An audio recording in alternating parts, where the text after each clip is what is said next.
ఆ యోగం వల్ల జ్ఞానం పొందాలి, జ్ఞానం వల్లనే మోక్షం వస్తుంది. కానీ ఈ అభ్యాసాల వల్ల, ఈ ముద్రల వల్ల మోక్షం రాదు. ఈ ఊరికి ప్రాక్టీస్ అంతే.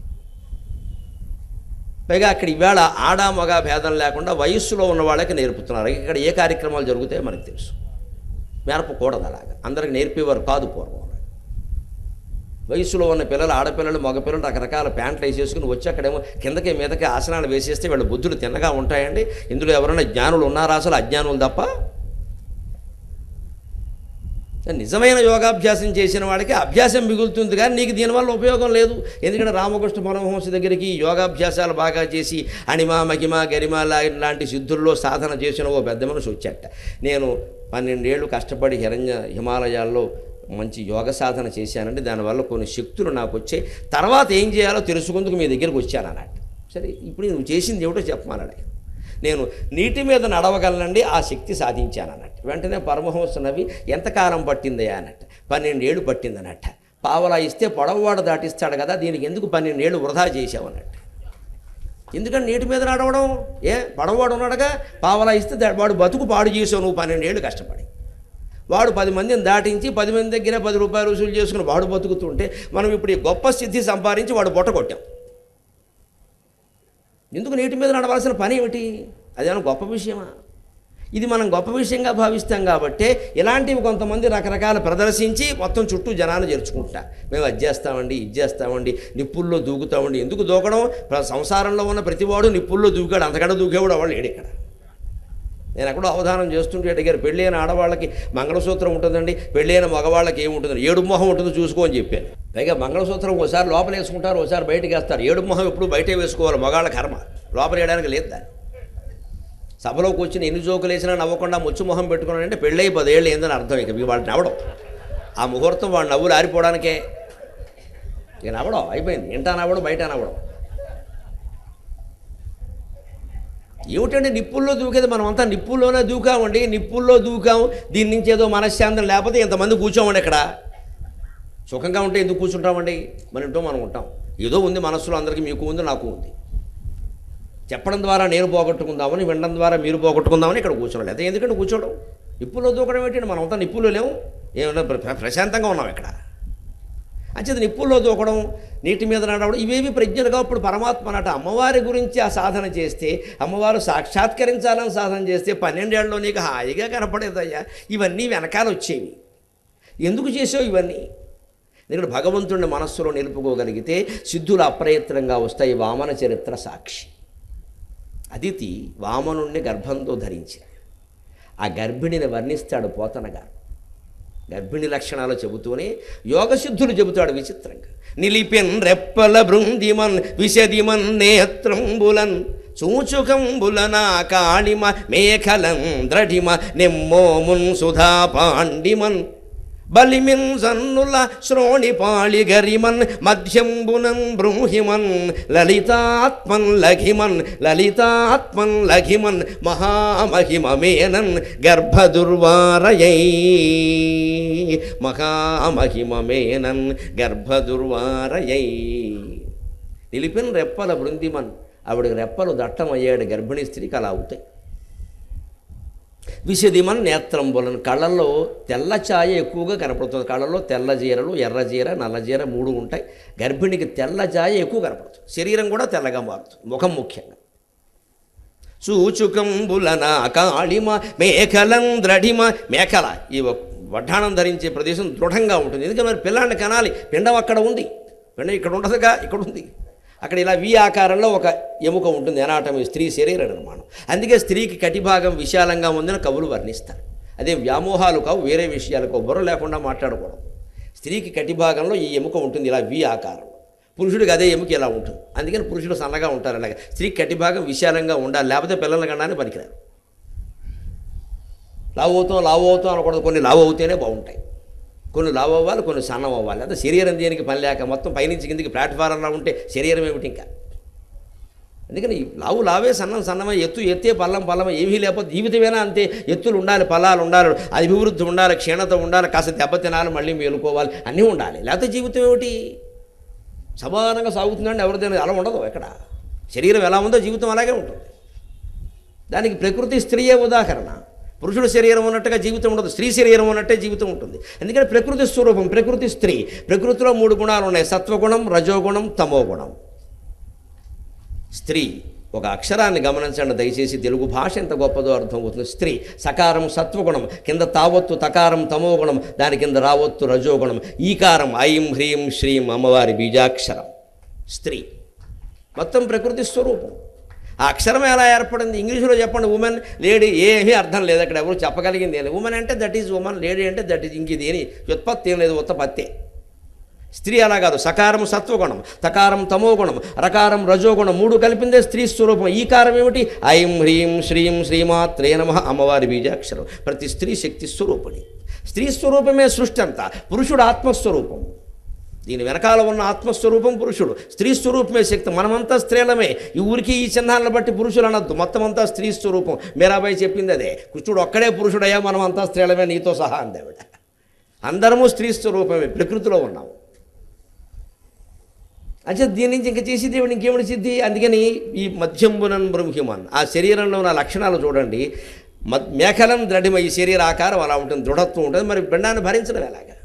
నిమ్మోమును సుధా పాండిమన్, మొహం తెల్లబడుతుంది. నల్లగా ఉన్నవాళ్ళు కూడా గర్భం ధరిస్తే కాస్త తెల్లబడతారు. బలిమిన్ సన్నులా, వక్షస్థలం కాస్త లావు అవుతుంది. మరి పిల్లాడికి పాలు ఇవ్వాలండి, లేకుండా ఎలాగా? అదివరకు దానికి ఇప్పుడు తేడా ఉంటుంది. శ్రోణిపాళి గరిమన్, ఈ కటి భాగంలో గరిమ కాస్త బరువు ఎక్కువ అవుతుంది. అన్నీ బాగుంటాయట, కానీ లలితాత్మన్ లఘిమన్, ఆత్మ అంటే మనస్సు. గర్భం ధరించిన స్త్రీ మనస్సు పువ్వు కంటే సుకుమారంగా, దిరిసిన పువ్వు అంటారు, శిరీష పుష్పం అంటారు, అంత సుకుమారంగా ఉంటుంది. ఆ అమ్మాయిని ఒక్క మాట అనకూడదు, ఏమున్నా అసలు ఆ అమ్మాయి దగ్గర చెప్పకూడదు, కంగారు పడే వార్తలు చెప్పకూడదు. భర్త తల్లి కంటే ఎక్కువగా, తండ్రి కంటే ఎక్కువగా చూసుకోవాలి. అలా చూసుకోడు కాబట్టి 5వ నెలలో పుట్టింటికి పంపేస్తారు. మన వాళ్ళకి లోకం బాగా తెలుసు. ఎందుకు వచ్చిన కూడా వీడు తినగా ఉండడు, అన్ని పనులు చెబుతాడు, బాత్రూంలో నీళ్ళు ఎట్టేవాడు 9వ నెల వచ్చాకే. ఎలా పెడతారండి? ఇదివరకు అనేవారు, ఇప్పుడు వాళ్ళకే వీళ్ళు పెడుతున్నారు, గొడవ లేదు, లోకం మారింది. అందుకని అంటాడు ఏదో ఒకటి. అందుకని పుట్టింటికి పంపిస్తారు. తల్లి వద్దులే అమ్మ, లోపలేం దాని దిక్కమ్మ అని తల్లి ప్రేమ ఇంకెక్కడ వస్తుంది? ప్రపంచంలో ఎక్కడ ఉండదండి. అందుకని తల్లి దగ్గర పంపిస్తారు. ఎందుకంటే లలితాత్మన్ లఘిమన్, అత్తగారు, ఉమ్మడి కుటుంబం కదా పూర్వం, భర్త ఎవరో ఏదో అంటారు, అమ్మాయి బాధపడుతుంది. ఆ లోపల పెరుగుతున్న శిశువుకి అపకారం జరుగుతుంది, వాడికి అవయవాలు సరిగ్గా రావు. గర్భిణీ స్త్రీని ఏ స్త్రీని బాధ పెట్టకూడదు, గర్భిణీ స్త్రీని మరింత. ఎందుకంటే అప్పుడు 2 ప్రాణాలు, దౌహృదం అంటారు సంస్కృతంలో, 2 ప్రాణాలు అక్కడ, ఒకటి కాదు. ఇన్ని చెప్పినప్పుడు ఈ పద్యంలో మీరు లలితాత్మన్ లఘిమన్, ఆ మనస్సు చాలా తేలిగ్గా ఉంటుంది. మహామహిమ మేనన్, ఆవిడ శరీరం అంతా మహామహిమ కనపడుతుంది పెద్దదిగా. ఈ లలితాత్మన్ లఘిమన్ మహామహిమ మేనన్ శ్రోణిపాళి గరిమన్, గరిమ మహిమ లఘిమ ఎక్కడ వండివి? అణిమా మహిమ గరిమ లఘిమ ప్రాప్తి ప్రాకామ్యం ఈశత్వం వశిత్వంచ అష్టసిద్ధయక. ఇవి ఆ పద్యంలో ఎందుకు పెట్టాడండి పోతన గారు? పరమాత్మని గర్భంలో ధరించింది అంటే ఆత్మని, పరమాత్మని నీ మనస్సులో కనుక ధ్యానం చేయగలిగితే అణిమ మహిమ గరిమ అప్రయత్నంగా వస్తాయి. నువ్వు వాటి కోసం 12 ఏళ్ళు కష్టపడక్కర్లేదు. ఒక్క నామస్మరణ చాలు. ముందు నమశివాయ నమశివాయ, తర్వాత ఇంకా అది ముందు తపస్సు ధ్యానంలో గడుతుంది నెమ్మదిగా. ముందు ప్రారంభించాలి కదా. అంచేది ఎన్ని అభ్యాసాలు చేసినా, ఎన్ని సిద్ధులు సాధించినా అది చేయాల్సింది. భోగినోవాపి, ఎన్ని భోగాలు అనుభవించినా సరే ప్రతి భోగానికి ఓ చుక్క ఉందా లేదా? కామభోగాలకు ఒక వయస్సుతో ఆపేయాలి, తప్పదు. శరీరం సహకరించదు. భోజన పదార్థాలు తింటాం, వాటికి కూడా కాస్త అనాలి. ఇప్పుడు తినేవాళ్ళు ఎవరు ఉన్నారండి? అంతా షుగర్ పేషెంట్లేగా. ప్రతి ముగ్గురులో 2 ఉంది షుగర్. ఇదివరకు ఒకళ్ళకి, ఇప్పుడు 2కి. ఇదివరకు ఎవరన్నా ఇంటికి వస్తే ఇల్లాలు లోపల నుంచి 4 కాఫీలు కలిపి పట్టుకొచ్చేసి, అడిగేది కాదు, అడిగితే తాగరు, మొహమాట పడతారు, కలిపి పట్టుకొచ్చి. ఇప్పుడు అలా కాదు, బాబు మీకు షుగరా, మీకు బీపీయా, మీరు నేను వచ్చే వరకు ఉంటారా పోతారా? పోతాడు ఒకడు. ఇవన్నీ అడగాల్సి వస్తుంది. అన్ని రోగాలు ఉన్నాయి ప్రతివాడికి. లేదా పట్టుకొచ్చాక నాకు షుగర్ అండి, నాకు కొంచెం వేడి వెత్తు పూర్తిగా మానవుడు ఇదో సంత కొంచెం వేయాలంటాడు, ఎక్కితే ఎక్కువ అంటాడు. అంటే భ్రమ పోలేదు, అంతకంటే వెళ్ళా. ఎవడు పడతాడు? అంటే ఈ భోగాలని, తినే భోగం లేదు ఈవేళ.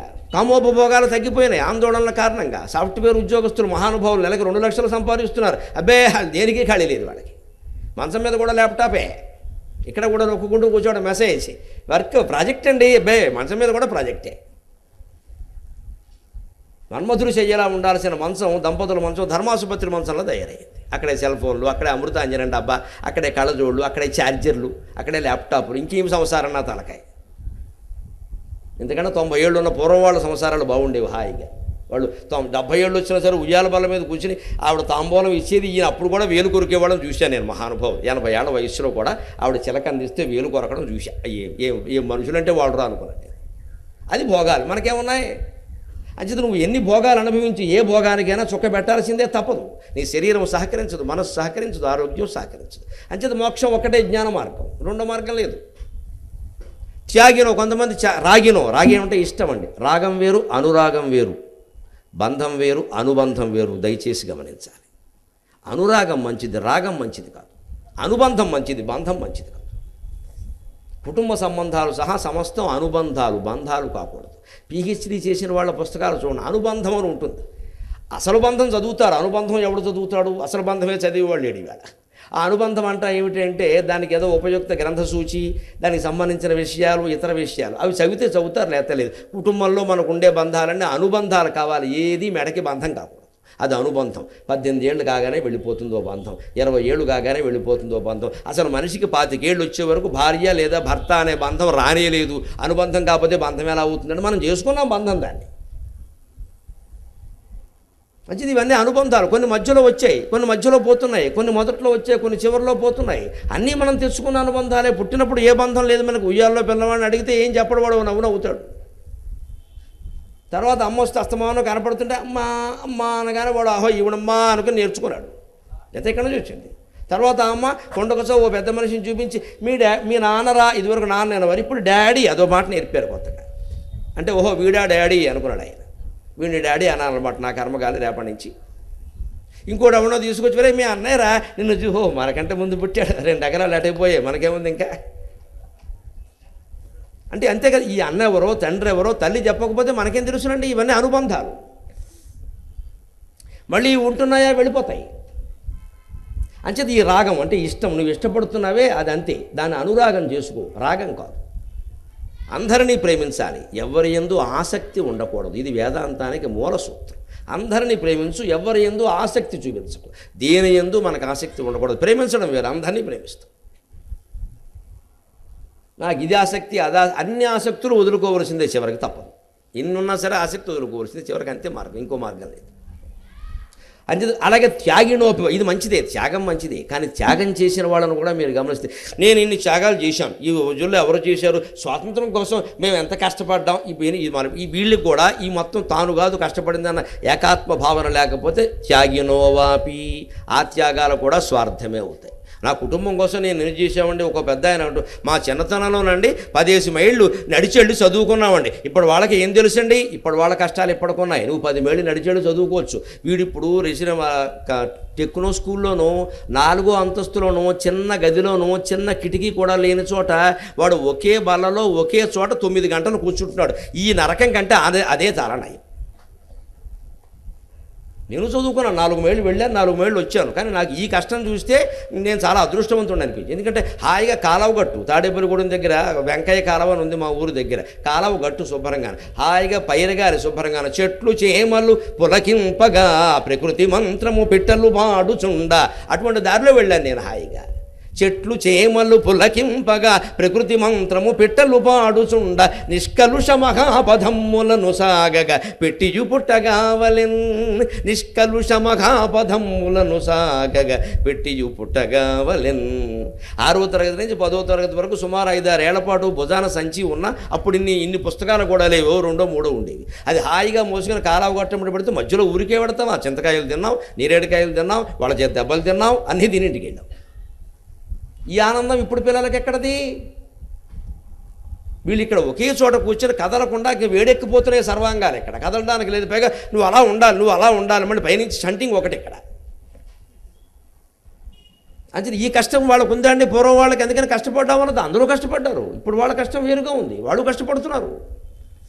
అప్పుడు శారీరకంగా కష్టపడి ఉండొచ్చు, నడకదు. ఇప్పుడు వాళ్ళు మానసికంగా కష్టపడుతున్నారు. నిజానికి ఆ శారీరక కష్టం కంటే ఈ మానసిక కష్టమే భయంకరం. కదలడానికి లేదు. అక్కడి నుంచి ఇంగ్లీష్ మాస్టర్ అక్కడే, తెలుగు మాస్టర్ అక్కడే, లెక్కల మాస్టర్ అక్కడే. ఇవన్నీ 7 పీరియడ్లు కావు, 7 పూరుళ్ళు. పైగా ఒక్కో మాస్టర్కి 2 పూరుళ్ళు. ఆయన 2 సార్లు వస్తాడు, పొద్దున్న మధ్యాహ్నం లెక్కలు అంటాడు. చదువుతున్నాడు ఈ కుర్రాడు కూర్చోలేక. ఇక్కడ సుఖం ఎక్కడుందండి? అంచేత ఈ త్యాగాలు చేసాం, ఆ త్యాగాలు చేసాం, ఇవి కూడా నువ్వు ఆత్మజ్ఞానంతో చేయకపోతే, వాటిని గురించి చెప్పుకోవడం మానేయకపోతే, యోగినో భోగినో వాపి త్యాగినో రాగిణోపి వా జ్ఞానాన్మోక్షో న సందేహక ఇది వేదాంత రెండిమగా జ్ఞానం పొందితేనే మోక్షం. నువ్వు త్యాగం చేశావు అనుకుంటున్నావు, నువ్వు ఎవరి కోసం చేశావు అనుకుంటున్నావో వాడు ఈ రెండూ ఒక్కటే. ఆ స్వరూపం నువ్వు గ్రహించకపోతే త్యాగం ఫలంగా ఉత్తమ జన్మ రావచ్చు, కానీ మోక్షం రాదు. ఆ ఉత్తమ జన్మ వస్తే మళ్ళీ మనం బాగుంటామని. ఉత్తమ జన్మ అంటే అర్థం ఏమిటండి? మనం ఏమనుకుంటే ఇప్పుడున్న దాన్ని బట్టి మనకు ఉత్తమ జన్మ అంటే ఓ లెక్క ఉంది, ఏదో మనిషిగా పుట్టడం, మగవాడై పుట్టడం, మళ్ళీ ఏదో కాస్త తిండికి లేని చోట పుట్టడం, ఇదే కదా మనం అనుకునే ఉత్తమ జన్మ, అంతే కదండి. ఆ ఉత్తమ జన్మ వచ్చాక మళ్ళీ కొత్త బాధలు రావనేముంది? ఇప్పుడు ఆ ఉత్తమ జన్మలో ఉన్న వాళ్ళు ఎవరికి బాధలు లేవా? అగ్రవర్ణాల్లో పుట్టిన వాళ్ళకి, ఐశ్వర్యం ఉన్న కుటుంబాల్లో పుట్టిన వాళ్ళకి, అందంగా ఉన్న వాళ్ళకి బాధలు లేవా అండి? ఇంకా ఎక్కువ ఉన్నాయి. అంచేత మనం అనుకునే ఉత్తమ జన్మ కూడా నిజానికి ఉత్తమ జన్మ కాదు, అదో చెత్తమ జన్మ. మనం అనుకుంటున్న ఊరికి ఇప్పుడున్న పరిస్థితిని బట్టి. ఓ కుక్కని దానికి మాట వచ్చి మనం దాని మూతి ముందు మైకి పెట్టి, నీకు ఉత్తమ జన్మ ఏది అంటే ఎట్టి పరిస్థితుల్లోనూ ఎటువంటి దురద పుట్టినటువంటి కొత్త చర్మము కలిగిన కుక్క అంటుంది. దానికి అంతకంటే ఏం తెలియదు. అది అంతేగాని అది నేను విజయవాడ సత్యనారాయణపురంలో పుట్టాలని అంద, దానికి ఆ జ్ఞానం ఉంటేగా. ఇంకో ఉత్తమ కుక్క, అంతకంటే లేదా. ఉత్తమ కుక్క అంటే వెంటనే వెతకవలసిన అవసరం లేకుండా రొట్టె ముక్క దొరకాలి, సాటి కుక్కలేవి పోటీకి రాకూడదు, నాకు ఏ కోరిక కలిగినా వేరేవేవి పోటీకి ఇదే ఉత్తమ జన్మ. ఇంతకంటే ఏముందండి? మనదేనా? అంతే. ఇంతకంటే ఉత్తమ జన్మ. అందుకే మనకి విచారక స్వర్గాన్ని సృష్టించాం హాయిగా. అక్కడ ముసలితనం ఉండదుట, మరణం ఉండదుట, ఎప్పుడు 30 ఏళ్లే ఉంటాడు. ఎందుకని మన కోరికలు ఇవన్నీ. ముసలితనం ఉండకపోతే బాగుండు, ఎప్పుడు 30 ఏళ్లే ఉంటే బాగుండు, దానికి ఏదో అమృతం అనే పదార్థం ఉంటే బాగుండు, అన్నీ అలా ఉంటే బాగుండు, ఎప్పుడు అలా 30 ఏళ్ళ అసలు ఏమీ లేకుండా ఇలా ఉంటే అక్కడ సమస్యలు అక్కడ ఉన్నాయి. అక్కడ వాళ్ళు సుఖంగా ఉన్నారా? పురాణ కథలు ఎక్కడ చూసినా దేవేంద్రుడు చాలా ఎలాంటి పనులు చేశాడో మనకు తెలుసు, దేవతలందరూ ఏం చేశారో మనకు తెలుసు, నారదుడు తుంబురుడు కూడా ఒకళ్ళని చూసి ఒకళ్ళు అసూయపడ్డారు మనకు తెలుసు. మరి ఉత్తమ జన్మలైతే అసూయ ఎందుకండి? అంచేత బుద్ధి మారినంత వరకు నువ్వు ఎన్ని మారినా ఒకటే. దేవలోకంలో ఉన్నా, రాక్షస లోకంలో ఉన్నా, మానవ లోకంలో ఉన్నా. ఊరికే సత్యనారాయణపురం నుంచి ఇంకో ముత్యాలంపాడు వెళ్ళాం, ముత్యాలంపాడు నుంచి ఇంకో గవర్నర్పేట వెళ్ళాం, అక్కడి నుంచి కాళేశ్వరం మార్కెట్కి వెళ్ళాం తప్పితే పెద్ద తేడా ఏం లేదు. అక్కడ ఎక్కడున్నా విజయవాడే.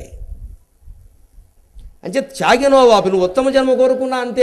అత్యంత జ్ఞానం పొందవలసింది. ఉన్నదంతా ఒకటి. ఇప్పుడు నేను ఎలా ఉన్నానో అది చాలు, ఇంకా నాకేం అక్కర్లా. ఈ స్థితిలో ఏకాత్మభావన ఒక్కటే నన్ను కాపాడేది, అది మాత్రమే నాకు కావాలి. నా వర్ణాశ్రమ సంకేతై నా కర్మోపాసనాదిభిః ముక్తి నా వర్ణాశ్రమ సంకేతై నా కర్మోపాసనాదిభిః బ్రహ్మజ్ఞానం వినా మోక్షః ఇది వేదాంత రెండిమక. వర్ణములు, ఆశ్రమములు, ఎన్ని రకాల ఆచారములైనా సరే, అలాగే నా కర్మ ఉపాసనాదిభిః రకరకాల కర్మకాండలు, యజ్ఞాలు, యాగాలు, నోములు, వ్రతాలు, పూజలు, సభలు, కార్యక్రమాలు, ప్రవచనాలు, ప్రసంగాలు, క్యాసెట్లు, సీడీలు, పుస్తకాలు అన్నీ వస్తాయి ఇందులో.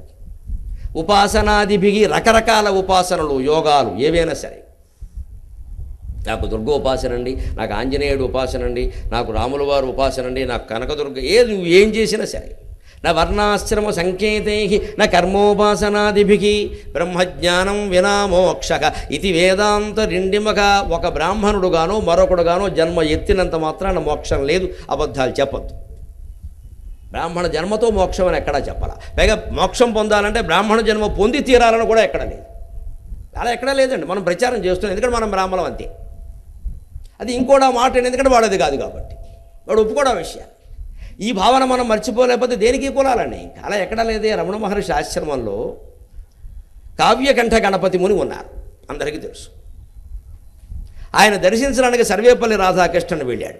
అప్పుడు జరిగిన ఘట్టాలు చాలామందికి తెలుసు. చిత్రం ఏమిటంటే ఆయన దగ్గర ఒక ఆవు ఉండేది, ఒక ఆవు, దాని పేరు లక్ష్మి. ఆయన పెట్టాడు ఆ పేరు. అది ఎప్పుడు ఆయన పక్కన వచ్చి కూర్చునేది.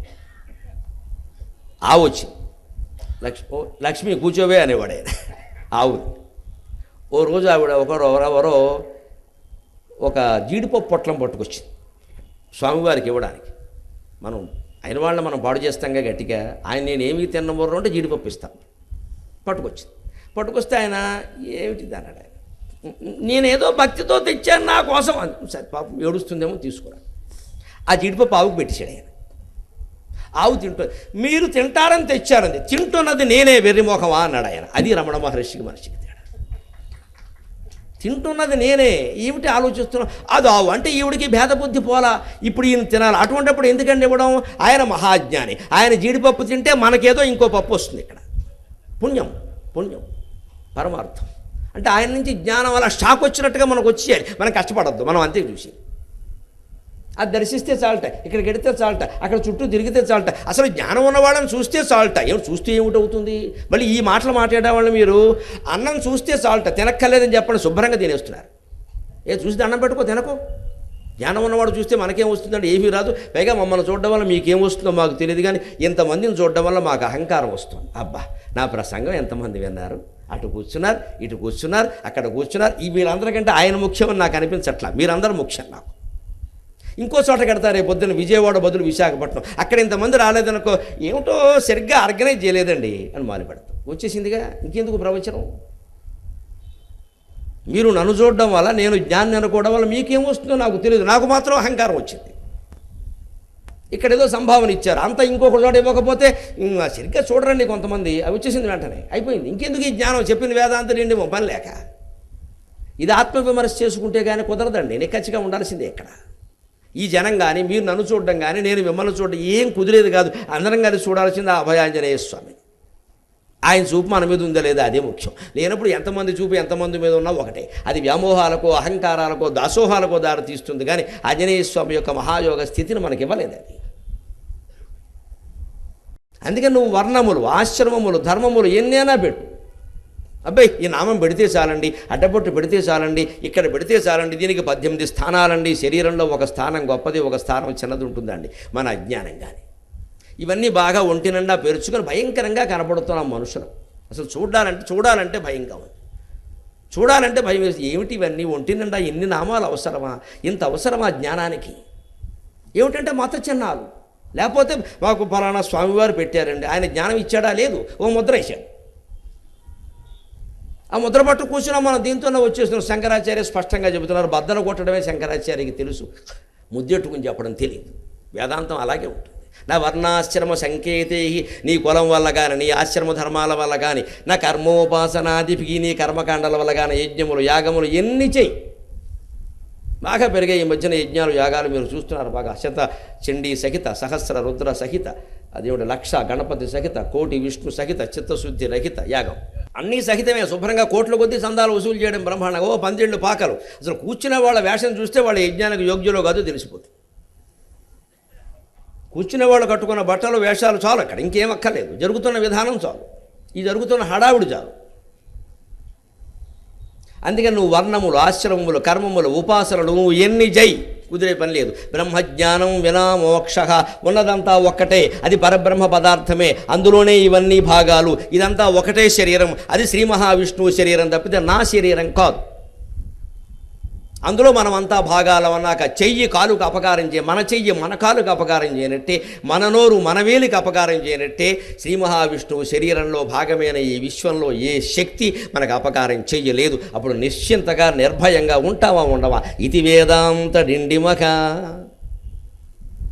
వృధాక్రియాన్ వృధాలాపాన్ వృధావాదాన్ మనోరథాన్ త్యక్త్వైకం బ్రహ్మ విజ్ఞేయం ఇది వేదాంత డిండిమఖ. ఇంకో మాట చెబుతున్నారు, మాట మాట్లాడే ముందు ఇది మీకంటే ముందు మేమే నేర్చుకోవాలి బాగా. వృధాక్రియాన్ వృధాలాపాన్ వృధావాదాన్ మనోరథాన్ త్యక్త్వా ఏకం బ్రహ్మ విజ్ఞేయం ఇది వేదాంత డిండిమఖ. క్రియలలో ముందు అనవసరమైన పనులు ఏవో నిర్ణయించుకోవాలి అందరం కూడా. మన వయస్సును బట్టి కొన్ని బాధ్యతలు తగ్గిపోతాయి, మన మనస్థితిని బట్టి కొన్ని బాధ్యతలు తగ్గిపోతాయి, మన ఆర్థిక స్థితిని బట్టి కొన్ని పనులు ఆపేయచ్చు. సంపాదించుకోవలసింది సంపాదించుకున్నాం, ఇంకా సంపాదించాల్సిన అవసరం లేదు అన్నప్పుడు ఆ పని మానేయచ్చుగా. ఇంకా ఎందుకు ఊరికే కూర్చుని ఏం చేస్తావు? ఊరికే కూర్చోవడం ఏంటో? బ్రహ్మజ్ఞానం సంపాదించమంటే, బ్రహ్మజ్ఞానం అంటే అదేమిటండి బఠానీలు తింటే వస్తుందా? ఈ గొడవ ఎంతసేపు? ఊరికే కూర్చోవడం ఏమిటండి? ఊరికే ఎలా కూర్చుంటారు అసలు? బ్రహ్మచింతన, నేనెవరు ఎన్ని జన్మలకు తెలియని విషయం కాదు ఇది. అందుకని వృధాక్రియాన్ని ముందు పనుల్లో అనవసరమైనవి చాలా ఉన్నాయి మనం చేస్తున్నవి, అవి మానుకోవాలి. బాధ్యతలు వేరు, పెద్ద వయస్సులో కూడా కొన్ని బాధ్యతలు ఉంటాయి, బాధ్యతలు చేయవలసింది, పనులు అవసరం లేదు. ఇంకా మనమే చెయ్యాలనడంలో ఒక అహంకారం ఉంది మనస్సులో. నా ప్రాధాన్యం తగ్గిపోతుందేమో. మా కవుల్లో ఉంటారు చాలామంది, మీలో మామూలు వాళ్ళతో మా రచయితలు కవులు చాలామంది ఒక మాట ఉంటుంది. కొంతకాలం ఆయన రాసి తర్వాత పుస్తకాలు రాయలేదనుకోండి, మనం తరచు రాస్తూ ఉండకపోతే లైమ్ లైట్లో ఈ లైమ్ లైట్ ఒకటి వచ్చింది ట్యూబ్లైట్ లాగా. అంటే ఎప్పుడు లైమ్ లైట్లో ఉండాలా? రాసింది సరిపోదా? ఇప్పుడు 2 ఏళ్ల క్రితం ఒక ఆయన కనిపించి అడిగాడు నన్ను, సాగర్ ఘోష్ తర్వాత ఏమి రాశారు? ఆమోదం రాశాను తీసుకో అని చెప్పాను. ఏమి రాయను. ఇంకో ప్రశ్న వేసా, సాగర్ ఘోష్ మీరు చదివారా అన్న. చూసాం. చూడటం ఏంటి? బొమ్మ పుస్తకం అది. అంటే ఇదండి, చదవలేదు. ఒక్క పద్యం నోటికి రాదు. ఇంకోటి నేను రాస్తే ఏం చేస్తాడు? మళ్ళీ తర్వాత ఏమి రాసామని అడుగుతాడు. ప్రాణం పోయే వరకు అడుగుతాడు. ఇలాగ ఏమి రాసావు ఎందుకు రాయాలండి? రాసింది చదివావు నువ్వు అంటే చదివానండి. అయితే ఒక పద్యం అప్పగించంటే అంటే నాకు గుర్తు. మరి దేనికి చదివావు? ఇంకెందుకు నన్ను రాయము? నీకు గుర్తు లేని పద్యం రాసిన వాడిని మళ్ళీ ఎందుకు రాయమంటున్నావు? నా రచన పనికిరంత నిర్ణయం ఏంది? నీకు కంఠస్థం రాలేదుగా, ఒక్కటి కూడా నీకు చదవాలని అనిపించలేదుగా, నీకు ఒక్క పద్యం కూడా కనీసం భావమైనా చెప్పలేదుగా, నేను ఎందుకు రాయాలి నీకోసం? ప్రతి కవి కనపడగానే, ప్రతి రచయిత కనపడగానే, ప్రతి సినిమా యాక్టర్ కనపడగానే మీరు ఇలా అడగబట్టే వాళ్ళు అబద్ధాలు ఆడుతున్నారు, అనవసరంగా చేస్తున్నారు. ఓ సినిమా నటుడు ఎవడో ఉంటాడు, వాడు 1, 2 సినిమాల్లో నటిస్తాడు, తర్వాత నటించకపోతే ఈ మధ్యన మీరు కనపడడం లేదేమండి, నేను మానేశానని చెప్పొచ్చు. కానీ వీడు అడగడం వల్ల వాడు ఏమంటాడు? అలా అడుగుతున్నారు కాబట్టి ఏదో ఒకటి చెప్పాలని. 4 సినిమాలు చేతిలో ఉన్నాయి, ఏమీ లేవు, తొడవడానికి కార్లు ఉన్నాయి వీడి చేతిలో. 4 సినిమాలు చేతిలో, 3 సినిమాలు కారులో ఉండవండి. అబద్ధాలు. ఎందుకంటే బాగుండదేమో, ఏమైనా అనుకుంటారేమో, నేను తగ్గిపోయాను అనుకుంటారేమో. ఈ అనుకోవడమే అజ్ఞానం. వాడు ఏమనుకుంటే మనకేమంటే మనం ఏమనుకుంటున్నాం ముఖ్యంగానే. What you think about yourself, it is important. మన గురించి మనమేమనుకుంటున్నాం అది ముఖ్యం. వాడెవడో అనుకోవడం ఏమిటి? అడిగిన వాడు ఉంటాడా? 100 కావ్యాలు రాస్తాం, వాడు చదివాడా? పెద్దన గారు మనుచరిత్ర ఒక్కటే రాశాడు, 2 రాయలేదు, ఆయన మిగలేదా? ఓ 50 పుస్తకాలు రాసిన వాళ్ళు ఉన్నారు. ప్రతి పుట్టినరోజుకి రాస్తారు కొంతమంది. 80 ఏళ్ళు బతికి 80 పుస్తకాలు వేసాం. వెంకటరామ అనుకో క్యాలెండర్కి దీనికి తేడా ఏదైనా ఉందా? ఆ క్యాలెండర్ తిదివార నక్షత్రాల కోసమేమో చూస్తారు, ఈ పుస్తకం ఎవడు చూస్తాడు? ఎందుకు ఈ వెయ్యడం పుస్తకాలు? నేను 80 ఏళ్ళు బతికే 80 పుస్తకాలు వేసి 80 మంది చదివిన వాళ్ళు లేరు, అందులో 80 పద్యాలు అప్పగించేవాళ్ళు లేడు. దేనికి రాయడం? అంతా వృధా అయిపోయింది. ఇదే వృధాక్రియ. అందుకే దయచేసి దండం పెడుతున్న, కవి కనపడితేనండి ఏమి రాశారని అడగండి. ఏమీ అడగకుండా మేము టీవీలో మాట్లాడే వాళ్ళని కనపట్టినా సరే, ఏమంటే ఇంకా టీవీ ప్రోగ్రామ్స్ ఇంకా బాగా చేయాలి, వద్దు, వీటికి ఆయాసం వస్తుంది బాగా. మీకేం తెలుసు పడే యాతన? మాకు తెలుసు. ఇంకా అక్కర్లేదండి, ఉన్నవి చాలు. పొద్దున్న ఏబిఎన్ ఆంధ్రజ్యోతిలో నవజీవన వేదం వస్తుంది, సాయంత్రం రాత్రి 8 గంటలకి ఆంధ్ర మహాభారతం వస్తుంది. సమాచారం కోసం చెబుతున్నా. రేపొద్దున నవజీవన వేదం చూడండి. స్వామివారి యందు నాకుండే భక్తిని సభక్తికంగా ప్రకటించుకున్నాను. చెప్పాను స్పష్టంగా. ఉచ్చారంపాడు వెళ్ళి మా ఆంజనేయ స్వామి చూడండి, సుందరకాడ నడుస్తుంది అందులో నవజీవన వేదం పేరుకి. చాలండి, అవి 2 చాలవండి. ఇంకా ఓ 16 కార్యక్రమాలు చేస్తే ఈ ఒబ్బాసి కొట్టంకి వస్తే అరిగిపోతే ఎవడు బాధ్యత వహిస్తాడు? ఈ అనేవాళ్ళు అంటూనే ఉంటారు, ముందు చూసావా, నువ్వేమో నేర్చుకున్నావా, చాలుగా, 1 చాలదా, 2 చాలవా, 16 చెయ్యాలా? ఇలా 4 సార్లు అడిగేసరికి నాకేమనిపిస్తుంది, నేను 4-5 టీవీల్లో కనపడితే కానీ కుదరదేమో అని కనపడడం మొదలు పెడితే ఒళ్ళు హోణం అయిపోతుంది ఇక్కడ. పైగా ఎవరితోనో పోలిక, వారు అస్తమానం కనపడుతున్నారు, ఆయనకు పని లేదు కావచ్చు, నాకు 3 పనులు ఉన్నాయి. ఈ పోలికలే మనుషుల్ని ఇబ్బంది పెడతాయి. వీటి నుంచే మనం తప్పించుకోవాలి. అందుకే వృధాక్రియ అని. ఏది అనవసరమైన పనిగా వయస్సును బట్టి, మనస్సును బట్టి, ఆర్థిక స్థితిని బట్టి భావిస్తున్నావు దాన్ని మానేయి. అయిపోయింది. వృధాలాపాన్ గమనించండి, ఎంత చక్కగా చెబుతున్నారు. క్రియ మానేస్తే దాని గురించిన మాటలు కూడా మానేయగలుగుతాం. ఉద్యోగం మానేసాం అనుకుందామండి, రైల్వేలో బాగా చేసాం, 30 ఏళ్ళు చేసాం, జనరల్ మేనేజర్ కూడా చేసాం, పదవీ విరమణ చేసాం. ఇప్పుడు రైల్వేలో ఏదో ప్రమాదం జరిగింది, దాని మాటలు మనకి దేనికి? మనం అక్కడ లేంగా. ఎవరన్నా అడిగినా కూడా మేము ఉన్నప్పుడు ఏదో చూసుకున్నామండి అని ఒక మాటను వదిలేయచ్చు, అయిపోయింది. అదే మనం అందులో ఉన్నామనుకో, బాధ్యత వహించాలి, వెంటనే అక్కడికి వెళ్ళాలి. పత్రికల వారు వచ్చి మూతి ముందు మైకడతారు, ఈ ప్రమాదానికి మేము బాధ్యులం కాదని చెప్పాలి. మానవ తప్పిదం అంటాడు, అదో పెద్ద తప్పు మాట. మానవ తప్పిదం ఏమిటి? దుష్ట సమాసం. ఇవన్నీ ఉద్యోగంలో ఉంటే, లేకపోతే అక్కర్లేదుగా. ఎవరిని అడిగితే మేము రిటైర్ అయిపోయామండి, మాకు సంబంధం లేదు అంటే, ఎప్పుడైతే పని మానేసావో అప్పుడు దానికి సంబంధించిన మాటలు కూడా తగ్గిపోయినాయి. వృధాక్రియాన్ వృధాలాపాన్. ఇప్పుడు ఇవన్నీ తేలికేనండి. లోపల ఒకటి ఉందండి, మహామాయ. బాలమురళీకృష్ణ గారి పాట ఉంది, మాయల దెయ్యానివే మనసా అని. అది మానడం కష్టం. మూనమ నీ భాష ఓమోగ మనస అన్నదంటూ మహానుభావుడు పాడతాడే, మాయల దెయ్యానివే మనసా అని. ఈ పనులు మానేయచ్చు, మాటలు మానేయచ్చు, ఆలోచన మానలేమండి. దీని దుంపదగా అది మనస్సును పీడిస్తూనే ఉంటుంది అలాగా. అది 3వ స్థాయి. వృధాక్రియాన్ వృధాలాపాన్ వృధావాదాన్ మనోరథాన్. అనేక రకాల వాదనలు చేయడం. ఏమండి బీజేపీ వచ్చాక ప్రభుత్వం ఎలా ఉందండి? ఉంటుంది, ఉండే విధంగా ఉంటుంది. మళ్ళీ 5 ఏళ్ళకి ఇంకొకళ్ళు వస్తారు ఖాయం, మళ్ళీ 5 ఏళ్ళకి ఇంకొకళ్ళు వస్తారు. ఎంతమందిని చూడలేదు, ఎంతమందిని పోలేదు. ఏమిటి పెద్ద విషయం? ఇది ఎంత చర్చించినా ఒకటే. వాళ్ళు ఇంతంత మింగేశారండి, ఇంకోడు మింగేశాడు, మింగినవాడు ఎవడెక్కడ? ఈ చర్చ కూడా అనవసరమే. ఏం చర్చించుకున్న వాదాలు అనవసరమే. విదేశాల్లో అందరూ బాగా క్రమశిక్షణగా ఉంటారని ఇక్కడ లేరు. మంచిదే, చర్చించుకునే ఉపయోగం ఏం లేదు. మనం క్రమశిక్షణగా ఉంటే చాలు. మనం చూశాం కదా, అక్కడ బాగుంది కదా, అలా మనం ఉందాం. నేను ఉంటాను, మీరు ఉండండి, సరిపోయింది. ఇంతమంది ఎక్కడికక్కడ స్వచ్ఛ భారత్ పేరు మీద శుభ్రతకు బాధ్యత వహిస్తే విజయవాడలో ఎన్ని వీధులు బాగుంటాయండి? చాలా బాగుంటాయి. ముందు మన ఇళ్ళు బాగుంటాయి. మనం అందరం వేదాంతం మాట్లాడతాం, పూజలు చేస్తాం, వ్రతాలు చేస్తాం, గుళ్ళో కడతాం, మాటిమాటికి గంటలు కొడతాం, ఏకాశి ఉపవాసం ఉంటాం. కానీ ఇంట్లో న్యూస్ పేపర్లు, పాత పేపర్లన్నీ అడ్డంగా బారేసి ఉంటాయి. విప్పేసిన బట్టలు బాత్రూంలోనే ఉంటాయి 2 రోజుల పాటు. మళ్ళీ పని మనిషి వచ్చే వరకు ఎవరు తీయరు. ముందు ఆ బట్టలు తీస్తే తర్వాత బ్రహ్మదేవుడు కనపడతాడు. అక్కడంతా అశుభ్రమే. తినేసిన పళ్ళెం మంచినీళ్ళు తాగుతాడు, ఆ కుర్చీ దగ్గర పెడతాడు గ్లాసు, లేవగానే ఆయనే తంతాడు నమశివాయ. తాగేవాడు పూర్తిగానైనా తాగాలి, లేదా సగం తాగిన గ్లాసు లోపలికి వెళ్ళి ఇచ్చేయాలి, లేకపోతే వాళ్ళు వెంటనే తీయాలి. అది జరిగితే ఆ ప్రమాదం లేదు కదండి. ఊరికే కూర్చొని కబుర్లు చెప్పడం, ఇక్కడ గ్లాసు ఒలికిపోయింది, నీళ్లు ఒలికిపోయినాయి. ఎందుకని మన వల్ల కుర్చీ జరిపేసాను తెలియక అక్కడ పెట్టామను. అందుకే కనీసం జ్ఞానం, గ్లాసు కుర్చీ కోడు పక్కన ఎప్పుడూ పెట్టకూడదు. అది తగలని చోట ఓ గోడ పక్కన పెడితే కనీసం ఎవడో చూసుకుంటాడు, లేదా లోపలికి వెళ్ళి ఇస్తాం. ఈ చిన్న చిన్న విషయాలు అనుకుంటాం. మహత్తరమైన వేదాంత పెద్ద మనుషుల యొక్క పెద్ద మనస్సు చిన్న చిన్న విషయాల్లోనే బయటపడుతుంది. వివేకానందుడు చెబుతాడు, మహానుభావులను మీరు అనుకునే వాళ్ళ యొక్క పెద్ద మనస్సు చిన్న చిన్న విషయాల్లోనే బయటపడుతుంది. వేదిక మీద మేమంతా మహాపతివ్రతలం, మా జీవితాలు ఏమిటో మా పెళ్ళాం పిల్లల్ని అడిగితే తెలుస్తాయి, మా సన్నిహితులైన మిత్రుల్ని అడిగితే తెలుస్తాయి. ఈయన అండి అంటాడు, అన్నాడంటే అయిపోయినట్టే మా పని. ఇక్కడ వేదిక మీద ఏముందండి? వేదాంతుడేమో. నేను ఇప్పుడు కూర్చుండగా ఏ తప్పుడు పని చేయడం నాకు సాధ్యం కాదు. పైగా అక్కడ ఉన్నాడు పెద్ద పోలీసు, ఆయన ఉండగా ఏం చేస్తాం? విడిగా హోటల్లో నాకు మకాం ఇచ్చిన చోట నా జీవితంలో నా భార్యతో, నా పిల్లలతో, నా సన్నిహిత మిత్రులతో నేను సరిగ్గా ఉంటే ఆ మాట వాళ్ళంటే అప్పుడు నా ప్రవర్తన మంచిదని మీరు నిర్ణయానికి రావాలి. కానీ మన దేశం ఎంత అమాయకం అంటే నిజంగా అంత మాట్లాడేవాళ్ళు మహానుభావులండి, అంతే అయిపోయింది. ఇంకా మేము ఏం చేసినా మీకు సంబంధం లేదు. అందుకే పనికి మాలిన వాళ్ళు కూడా మహానుభావుల కింద చాలామంది అవుతారు. మాట్లాడితే చాలు ఈ దేశంలో, మాటలే, ఇంకేం అక్కల, ఏమీ చేయక్కల. అందుకని వృధాక్రియాన్, వృధాలాపాన్, వృధావాదాన్, ఈ వాదాలు వదిలేయి. అది మంచిదా, ఇది చెడ్డదా, అద్వైతమా, ద్వైతమా, విశిష్టాద్వైతం, ఏదో ఒక మార్గం ఉంది కదా, ముందు అనుసరించు, నీకే తెలుస్తుంది.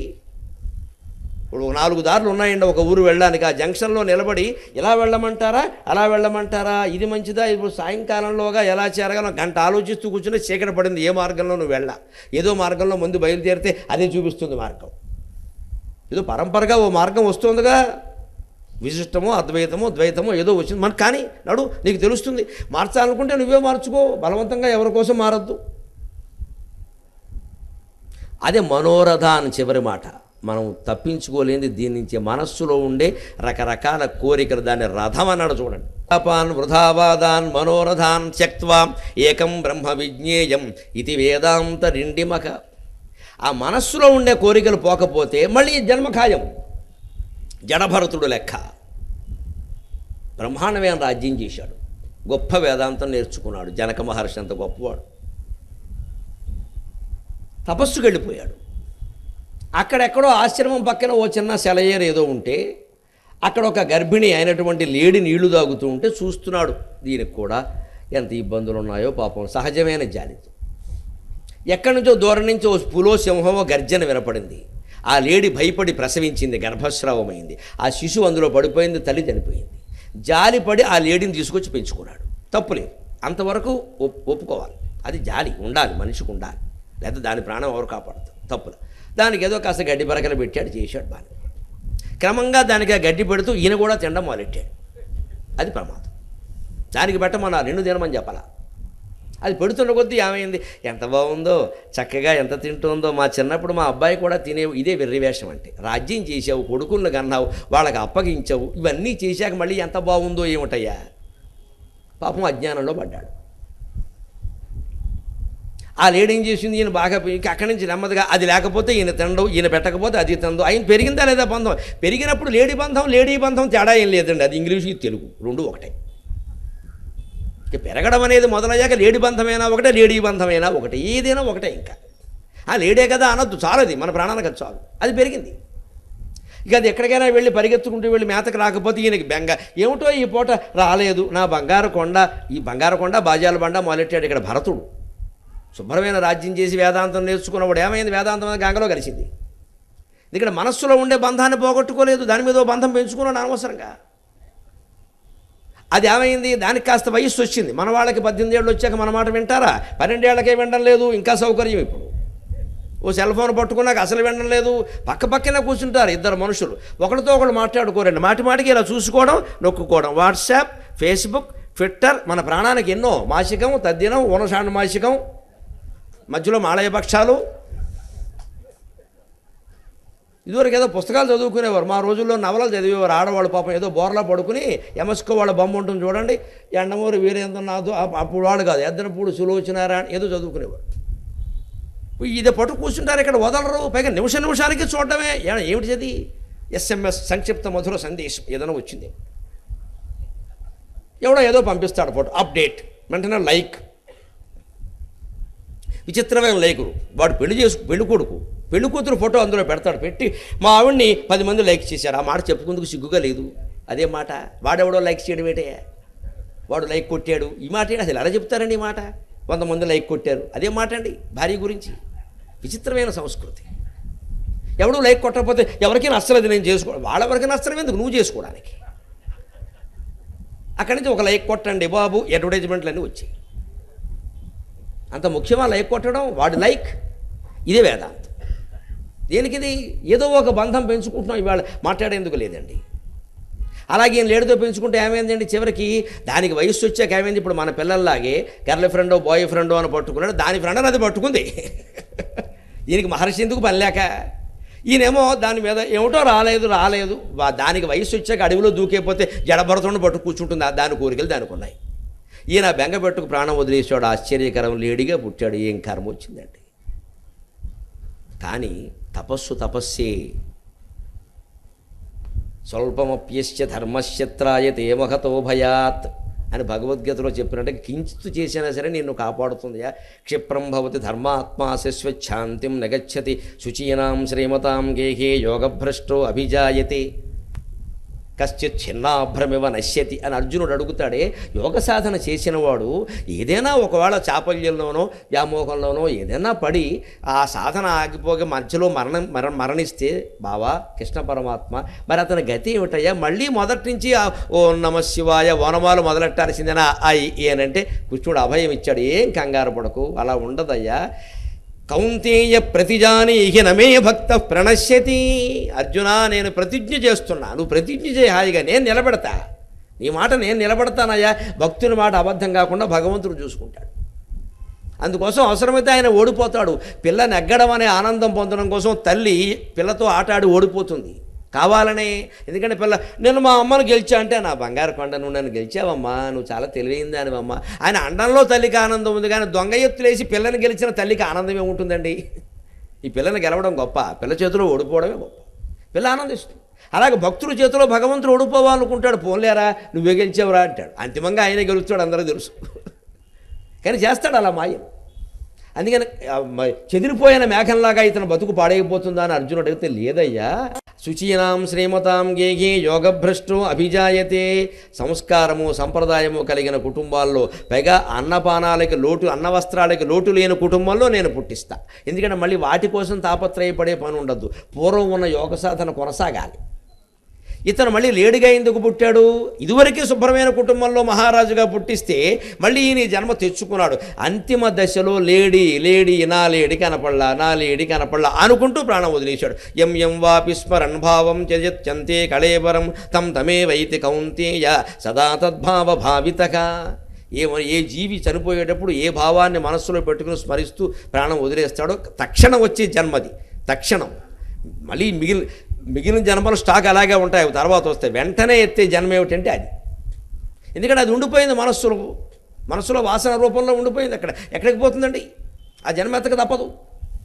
అందుకని లేడి జన్మ ఎత్తిన పూర్వజన్మ సంస్కారం ఉంది. అది గ్రహించుకుని లేడిగా ఉండి కూడా ఆయన ఎంత తప్పు చేశాను నేను, ఎంత గొప్ప శరీరం కోల్పోయాను, ఈ లేడి జన్మ ఏమిటి, ఎగరాలన్నా కష్టం, దూకాలన్నా కష్టం, ఏ పులి మింగేస్తుందో తెలియదు, ఏ వేటగాడు బాణం వేస్తాడో తెలియదు, హాయిగా మహర్షిలా ఉండేవాడిని, అందరూ గౌరవించే విధంగా ఈ లేడి ఈ బంధం వల్ల తెచ్చుకున్నాను రా అని అక్కడి నుంచి జడత్వాన్ని తెచ్చి పెట్టుకుని ఆయన జడభరతుడుగా ఈ బ్రహ్మాండమైనటువంటి మోక్షాన్ని పొందగలిగాడు. ఆ జడభరతుడి పేరు మీదే మన భారతదేశం ఏర్పడింది. శకుంతల కొడుకు కాదు, రాముడు తమ్ముడు కాదు, భాగవతంలో ఉన్న విషయం. కాబట్టి నాకు ఇప్పటికీ అనుమానం, ఆ జడభరతుడి మీద పేరు మీద ఏర్పడి మనకు ఆ జడత్వం పోవట్లేదు. ఎంతకీ జడలు కనపట్లేదు కానీ జడత్వం బాగా కనపడుతాం. జడల బదులుగా కొత్తిమీర కట్టలు వచ్చాయి ఎక్కడ పడితే అక్కడ, కానీ జడత్వం మాత్రం పోలా. తెలుగు జడ పోయింది, సంస్కృతం జడత్వం మిగిలింది. అందుకని మనోరథాన్ని, మనస్సులో ఉండేటువంటి కోరికల్ని కనుక తగ్గించుకోకపోతే, తెంచుకోకపోతే, ఆ కోరిక వల్ల ప్రమాదం అని గ్రహించి వదిలేయకపోతే, తగ్గించుకోవడం ఎలాగంటే అవగాహన. కృష్ణమూర్తి గారు చెబుతారు పుస్తకాలు, అవగాహన. కోరికను ఎదిరించొద్దు, తీర్చొద్దు, పేర్చొద్దు, ఏం చేయొద్దు, విశ్లేషించు, ఎనలైజ్ ఇట్. అసలు ఈ కోరిక వల్ల నేను సాధించేది ఏమిటి? ఇంత కోరిక తీరిందని అనుకుందాం, పొందే ఆనందం ఎంతసేపు? 2 నిమిషాలు మంచదు, ఎంత మహత్తరమైన కోరికైనా సరే. ఈ 2 నిమిషాల ఆనందం కోసం ఇంత జీవితాన్ని కోల్పోవాలా అనగానే ఆ కోరిక పోయింది, అక్కలే తీసేయి, అయిపోయింది. అది వృధాక్రియాన్, వృధావాదాన్, వృధాలాపాన్, మనోరథాన్ త్యక్త్వా ఏకం బ్రహ్మ విజ్ఞేయం ఇది వేదాంత నిండిమఖ సర్వాత్మనాపరం బ్రహ్మ శ్రోతురాత్మతయా స్థితం నాయాసో బ్రహ్మ విజ్ఞప్తౌ ఇది వేదాంత నిండిమఖ. ఇంకో మాట చెబుతున్నారు, బ్రహ్మజ్ఞానం పొందడం చాలా కష్టం కదండి. మనం చాలామంది అంటూ ఉంటాం, ఎన్నో జన్మలు ఎత్తితే కానీ సాధ్యం కాదమ్మా. బద్ధకస్తులు మాట్లాడే మాటలు ఇవన్నీ. అలా ఎక్కడా చెప్పలేదు. ఈ క్షణం సాధ్యం. ఇక్కడ లేనిది ఎక్కడా లేదు. ఇప్పుడు రాంది ఎప్పుడూ రాదు. ఇప్పుడు రాదు అంటే అది ఎప్పుడూ రాదు. ఏదో నవ్ ఆర్ నెవర్ అంటారే, ఆ మాట అనమాట వేదాంతం. Now or never. ఇప్పుడు పొందుతావా, మొత్తమే వదులుకుంటావా తెలుసుకో, తక్షణం తెలుసుకోవాలి. ఇంటికి వెళ్ళేలోగానే ఎక్కడ తేలిపోవాలి, ఆంజనేయ స్వామి ఎదురుగా.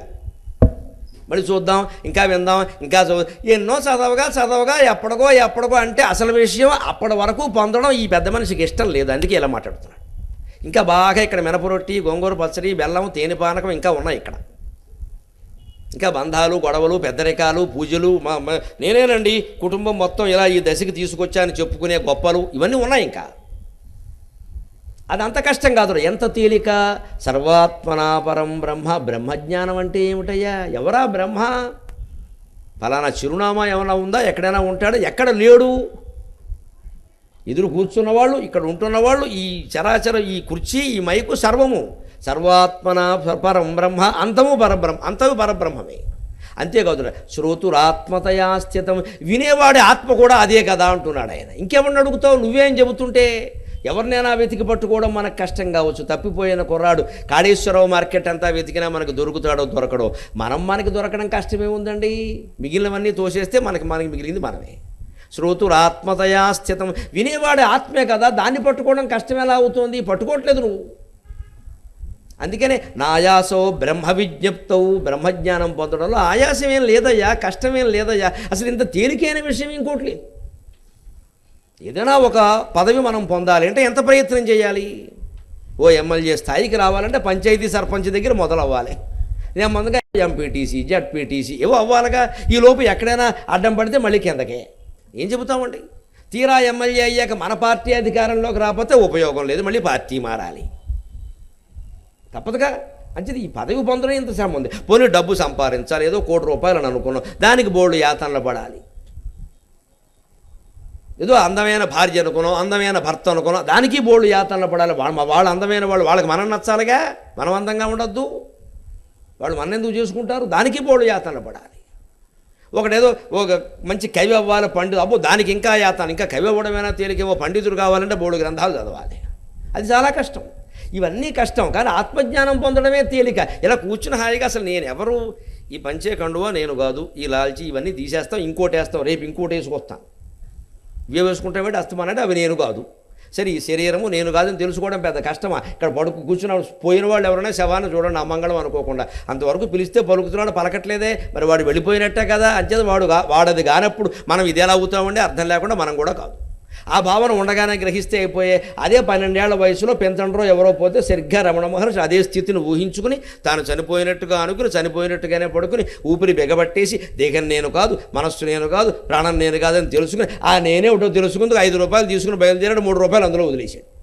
ఆయనకి 2 రూపాయలు సరిపోయినాయి బ్రహ్మజ్ఞానానికి. మనకు 2000 జన్మలైనా సరిపోట్లా. ఎందుకంటే మనకి ఇష్టం లేదు సమస్య. అది కష్టం కాదండి, మనకి ఇష్టం లేదండి. అది పొందడం మనకి ఇష్టంలా. కానీ పొందాలని ఉన్నట్టుగా మాట్లాడతాం. ఎందుకంటే అలా మాట్లాడితే ప్రజలు గౌరవిస్తారు. ఆయన ఎప్పుడు ఆధ్యాత్మికంగా మాట్లాడతారని ఆయన ఎప్పుడు నోరు విప్పినానండి భగవంతుడి గురించి. నోరు విప్పితే తర్వాత జేబు సంచి విప్పాక చూడు లోపల, అప్పుడు తెలుస్తుంది. నోరు విప్పడానికి ఏముందండి? నోరు విప్పినప్పుడు అంతా వశిష్ఠ మహాదేవులే. ఈ మాట్లాడటం సమస్య కాదని మాట్లాడతాం. ఎందుకంటే అలా మాట్లాడితే గౌరవిస్తారు జనం. సాధారణంగా లోకంలో గౌరవాన్ని కోరుకోవాలంటే యథార్థవాది లోక విరోధి. యథార్థం మాట్లాడితే లోకానికి నచ్చదు. అందుకని లోకానికి ఏది నచ్చుతుందో అది మాట్లాడడం మాట్లాడితే ఏమవుతామండి? మనం భ్రష్టులం అయిపోతాం. లోకానికి నచ్చచ్చు, 10 మంది మెచ్చి మేకతోలు కప్పచ్చు, దండ వేయచ్చు. కానీ మనమేమైపోయినాం? ఈ మాయలో పడి నాశనం అయ్యాం. రేపొద్దున మనకున్న జ్ఞానాన్ని ఇంకాస్త పెంచుకోకుండా లోకం దారిలోకి మనం వెళ్ళిపోతే ఇంక లోకానికి చెప్పే అధికారం మన సంగతి ఏమిటి? ఆ లోకులు అంటే మళ్ళీ జడభరతుడు మళ్ళీ లేడి జన్మ ఎత్తినట్టే మనం ఆ లోకుల్లో ఒకటిగా పుడతాం. మనం భగవంతుడు మనకి ఇంత జ్ఞానం ఇచ్చింది మళ్ళీ అందరిలో కలవడానికే. శ్రోతురాత్మతయా స్థితం. ఆత్మ గురించి తెలుసుకోవడానికి వేరే పని ఏముందో? నువ్వేగా నీ గురించి నువ్వు ఆలోచించవా? మన పక్కవాళ్ళ గురించి ఆలోచించమని నేను చెప్పట్లేదే. ఇది వేదాంత రెండిమక. ఇప్పుడు చెబుతున్నారు ఒక్క మాట బద్దలు కొట్టి. ద్వైతం ఉంది, విశిష్టాద్వైతం ఉంది, అద్వైతం ఉంది, ద్వైతాద్వైతం ఉంది, రకరకాల శైవం ఉంది, వైష్ణవం ఉంది, బౌద్ధం ఉంది, జైనం ఉంది, నాస్తిక మతం ఉంది, సౌరం ఉంది, గాణాపత్యం ఉంది, రకరకాలు ఉన్నాయి కదండి. ఇన్ని కుదరవు. అద్వైతద్వైతవాదముద్వౌ సూక్ష్మస్థూల దశాం గతౌ అద్వైతవాదాన్ మోక్ష ఇది వేదాంత డిండిమక. అద్వైతం ద్వైతం రెండే. విగ్రహారాధన పక్కన పెట్టాయి. అది కేవలం సాధన.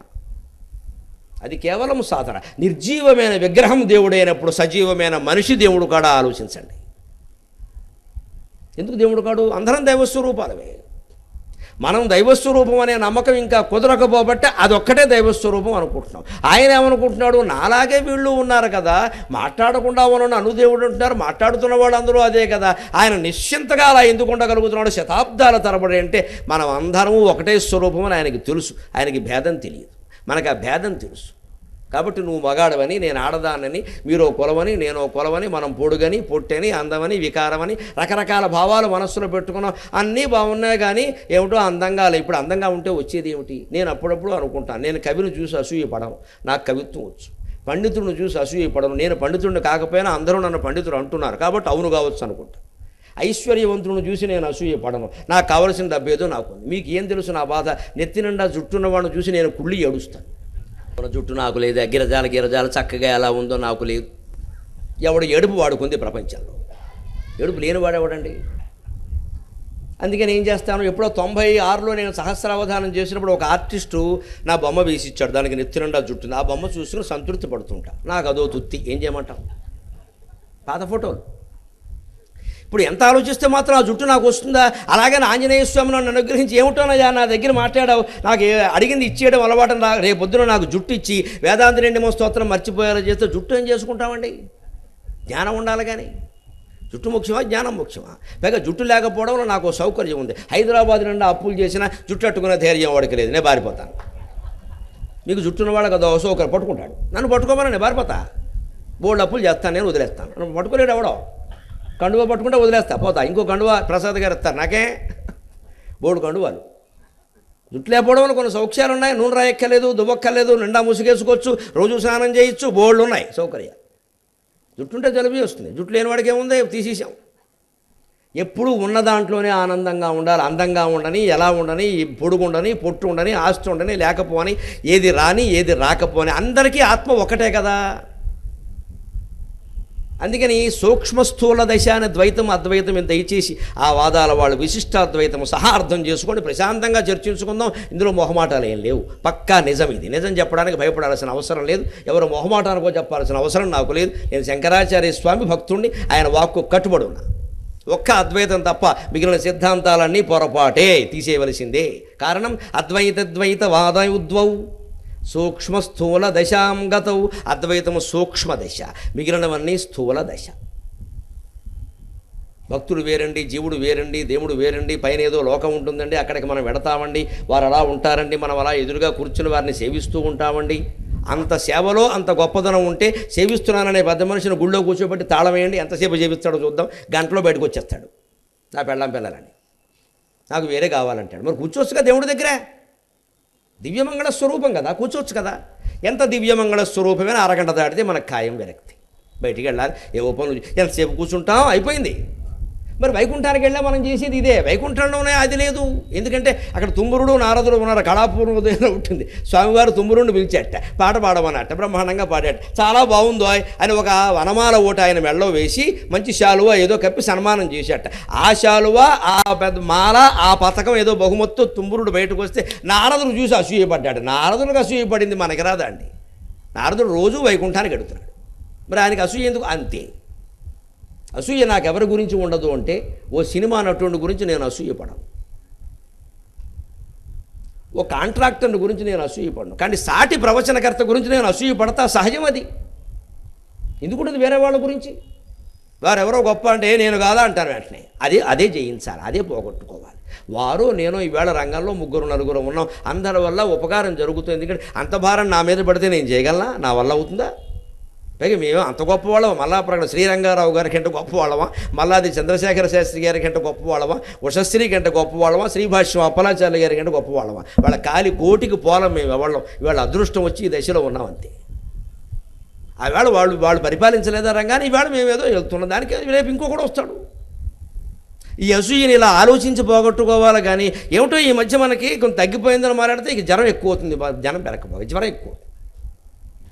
ఇదే పోగొట్టుకోవాల్సింది. అంతే స్థూలంగా నువ్వు ఆలోచించినంతసేపు, దేహం ముఖ్యం అనుకున్నంతసేపు, ద్వైతభావం ఉన్నంతసేపు నీకు దుఃఖం తప్పదు మిత్రమా. అద్వైతం సూక్ష్మం, లోపలికి వెళ్ళిన కొద్దీ శరీరము నేను కాదు, మనస్సు నేను కాదు, ప్రాణము నేను కాదు, ఇంద్రియములు నేను కాదు, ఇవి కాకుండా లోపల ఉన్నది ఏదో ఉంది, అది నేను పట్టుకోవాలన్న కొద్దీ అంతర్ముఖులం అవుతాం. అంతర్ముఖ సమారాధ్య బహిర్ముఖ సుదుర్లభ. అంతర్ముఖులైన వాళ్ళకే భగవంతుడు దొరుకుతాడు, అమ్మవారు దొరుకుతుంది. బహిర్ముఖం అయితే దొరకదు. ఆ అంతర్ముఖం మనం కావాలి. అందుకని అద్వైతం సూక్ష్మ మార్గం. నువ్వు సూక్ష్మంలోకి వెళ్ళిన కొద్దీ తెలుస్తుంది ఆ విషయం. దేవుడు జీవుడు ఒక్కడే. అదే మనీషా పంచకంలో చెబుతారు, చాలా శేషం మయా కల్పితం అంటాడు బద్దలకొట్టి శంకరాచార్య. బ్రహ్మైవాకమిదం జగచ్చ సకలం చిన్మాత్ర విస్తారితం సర్వం చేతదవిద్యయా త్రిగుణయా శేషం మయా కల్పితం. ఇత్థం యస్య దృఢామతి సుఖతరే నిత్యే పరే నిర్మలే చండాలోస్తు సతుద్విజోస్తు గురురుత్యేషా మనీషా మమ. సర్వం చేతదవిద్యయా త్రిగుణయ. ఈ మొత్తం కనిపిస్తున్న ప్రపంచమంతా కూడా త్రిగుణయ, 3 గుణములతో సాధించబడింది, సృష్టించబడింది. సత్వగుణం, రజోగుణం, తమోగుణం. అందుకే ప్రపంచం స్త్రీమయం. ప్రకృతి గుణం, ప్రకృతి నెలనెలా మారుతూ ఉంటుంది. ఋతువు మారినప్పుడల్లా స్త్రీ శరీరంలోనూ నెలనెలా మార్పులు ఉంటాయి, స్త్రీ మనస్సులో క్షణక్షణం మార్పులు ఉంటాయి. అది వైవిధ్యమే తప్ప వైరుధ్యం కాదు. అందుకే వారికి ఎలా నచ్చుతుందో అలా మాట్లాడాలి. ఎప్పుడు సంసారంలో సత్యభాషణ ముఖ్యం కాదు, సరస భాషణ ముఖ్యం. అనుభవం మీద చెబుతున్నా. సరస భాషణం, వాళ్ళకి ఏది నచ్చుతుందో అది మాట్లాడు. నచ్చని మాట నీ పని ఏదో నువ్వు చేసుకో అన్నీ అక్కడ చెప్పక. కొండ బద్దలు కొడతా, బద్దలైపోతుంది సంసారం. అక్కడ బద్దలు కొట్టద్దు. వేదిక మీద కొండబద్దలు కొట్టవలసిన చూడము నర్మగర్భంగా మాట్లాడతాడు, శ్రోతలకు నచ్చేలాగా. లోపలికి వెళ్ళి తగాదా పెట్టుకుంటే ఇంట్లో 2 జడ్డాయి. ధర్మం చెప్పవలసిన చోట, సత్యం చెప్పవలసిన చోట, వేదిక అయినా టీవీ అయినా నిక్కచ్చిగా నిజం చెప్పాల్సిందే. వినేవాడు వింటాడు, పోయేవాడు పోతాడు, మనకు అనవసరం. వారెవరో మనం మెచ్చుకోవడం, వారెవరో మనకి బిరుదులు ఇవ్వడం ఇది ముఖ్యం కాదు ఇక్కడ. అదే సంసారం అనుకోండి, నచ్చేవి కొను. జీవితాంతం కాపురం చేయాలి ఆవిడతోటి, పిల్లలు, సంసారం, బాధ్యతలు. గరికిపాటి నరసింహరావు అనేవాడు ఇలా దేశమంతా తిరిగి ఉపన్యాసాలు ఇస్తున్నాడంటే లోపల శారద అనేటువంటి దీపం అక్కడ ఇంటి దగ్గర వెలుగుతోంది కాబట్టి మాట్లాడగలుగుతున్నా. అది ఏం మాట్లాడతాం ఇక్కడికి వచ్చి. ఇంటం దీపము వెలుగుచుండుట కదా ఈ తేజము పొంగుటల్. ఇంటం దీపము వెలుగుచుండుట కదా ఈ తేజము పొంగుటల్. వింటన్ పువ్వులు దూసినప్పుడు కదా విన్యాసముల్ వేషముల్. మింటన్ మబ్బులు మూగినప్పుడు కదా మేనెల్ల వర్షించుటల్. మింటన్ మబ్బులు మూగినప్పుడు కదా మేనెల్ల వర్షించుటల్. కంటన్ నీరది క్రమ్మినప్పుడు కదా కావ్యములు పొంగుటల్. ఇంట్లో ఓ దీపం వెలుగుతోంది కాబట్టి ఆవిడ ఆజ్ఞ మేరకు నేను తిరుగుతున్న. అనుజ్ఞ ఏమిటి? ఆజ్ఞ. మీరు కూర్చోండి అంటే కూర్చోవలసింది, ఏం చేస్తాం? చెప్పారులేండి కూర్చోండి, ఇక్కడ ఎవడు చూస్తాడు ఇవన్నీ? ఊరగాయలు ఎవరు పెడతారంటే మరి తినేది నేనే, పెట్టేది ఎవడు కానీ, కూర్చోవలసిందే. ఊరగాయల బాధ్యత అప్పగించా, మనం ఊరి మీద బయలుదేరాం. అక్కడ సరస భాషణ ముఖ్యం. వాళ్ళు సంతోషించాలి, ఆనందంగా, అవసరమైతే సత్యాన్ని నచ్చేలా చెప్పడం, అబద్ధం ఆడటం కాదు. అక్కడ అబద్ధం ఆడమని కాదు, వాళ్ళకి నచ్చే విధంగా చెప్పడం. బ్రహ్మాండమైన సన్మానం జరిగింది విజయవాడలో, బాగా జరిగింది, కానీ నువ్వు లేని లోటు కనపడింది అంటే మనకి రాత్రి అన్నం సుఖంగా ఉంటుంది. బాగా జరిగింది, అందరూ మెచ్చుకున్నారు, నువ్వు లేకపోయినా కూడా బాగా జరిగింది. ఆహా, అలాగా, నేను లేకపోయినా జరిగిందా, నేను అక్కర్లేదన్నమాట, అయిపోయింది. ఈ సన్మానం ఎంతసేపు? ఒకరోజు సంసారం అక్కడ. ఇదే సరస భాషను, ఇందులో తప్పే ఉందండి. నిజంగానే ఎంత సన్మానం మనకి జరిగినా, ప్రపంచం అంతా మనని గౌరవించినా సరే, భార్య అవమానిస్తే ఆ మొగుడు బతికేమిటండి? ప్రపంచం అంతా అవమానించినా సరే, నీకేంటయా మొగాడా నేనున్నా అని ఒళ్ళో పడుకోబెట్టుకుని తల్లిలా లాలిస్తే అంతకంటే గొప్పదని ఏదైనా ఉందా జీవితంలో? భార్య మెచ్చుకోవాల్సిందే కదా. ప్రపంచం అంతా గౌరవించినా భార్య అవమానిస్తే బతుకనవసరం, బయట గొప్పలు చెబితే అలాగా. ప్రపంచం అంతా అవమానించినా సరే, నీకు ఎందుకే, వాళ్ళకి తెలియదే అసలు నీ విలువ ఏమిటో, నాకు తెలుసాయా అని భార్య ఒక్క మాట అంటే, పోన్లే నా జీవిత సార్థక్యం, నా అర్ధాంగి నన్ను మెచ్చుకుంటుంది, ఇంతకంటే ఏం కావాలి? అంచేది అక్కడ సరస భాషణం ముఖ్యం. నిజంగా వాళ్ళు లేకపోతే మనకు సన్మానం అనేది. ఆయన ఎన్నిసార్లు బతిమాలైనప్పటికీ కూడా తీసుకురండి, ఎందుకని అది పద్ధతి, సంప్రదాయం. దాంట్లో ఒక ఆనందం ఉంది, ఒక గొప్పతనం ఉంది, వాళ్ళు పంచుకోవాలి దాన్ని. అంచేత సరస భాషణ ముఖ్యం. ఇది స్థూలం నుంచి సూక్ష్మానికి వెళ్ళిన కొద్దీ స్థూల జీవితం కూడా చాలా బాగుంటుంది. మనం ఈ దేహం కాదు అని అర్థమైతే, భార్య దేహం మనమే, పుత్రుల దేహం మనమే కాదు, కనిపిస్తున్న అన్ని దేహాలు మనమే. అప్పుడు ఎవరికి ఏమి దానం ఇచ్చినా, ఎవరికి ఏం చేసినా మనకే ఇచ్చాం, మనవాళ్ళు పైవాళ్ళు అనే భేదమే ఉండదు, ఎవరికైనా చేయగలుగుతాం.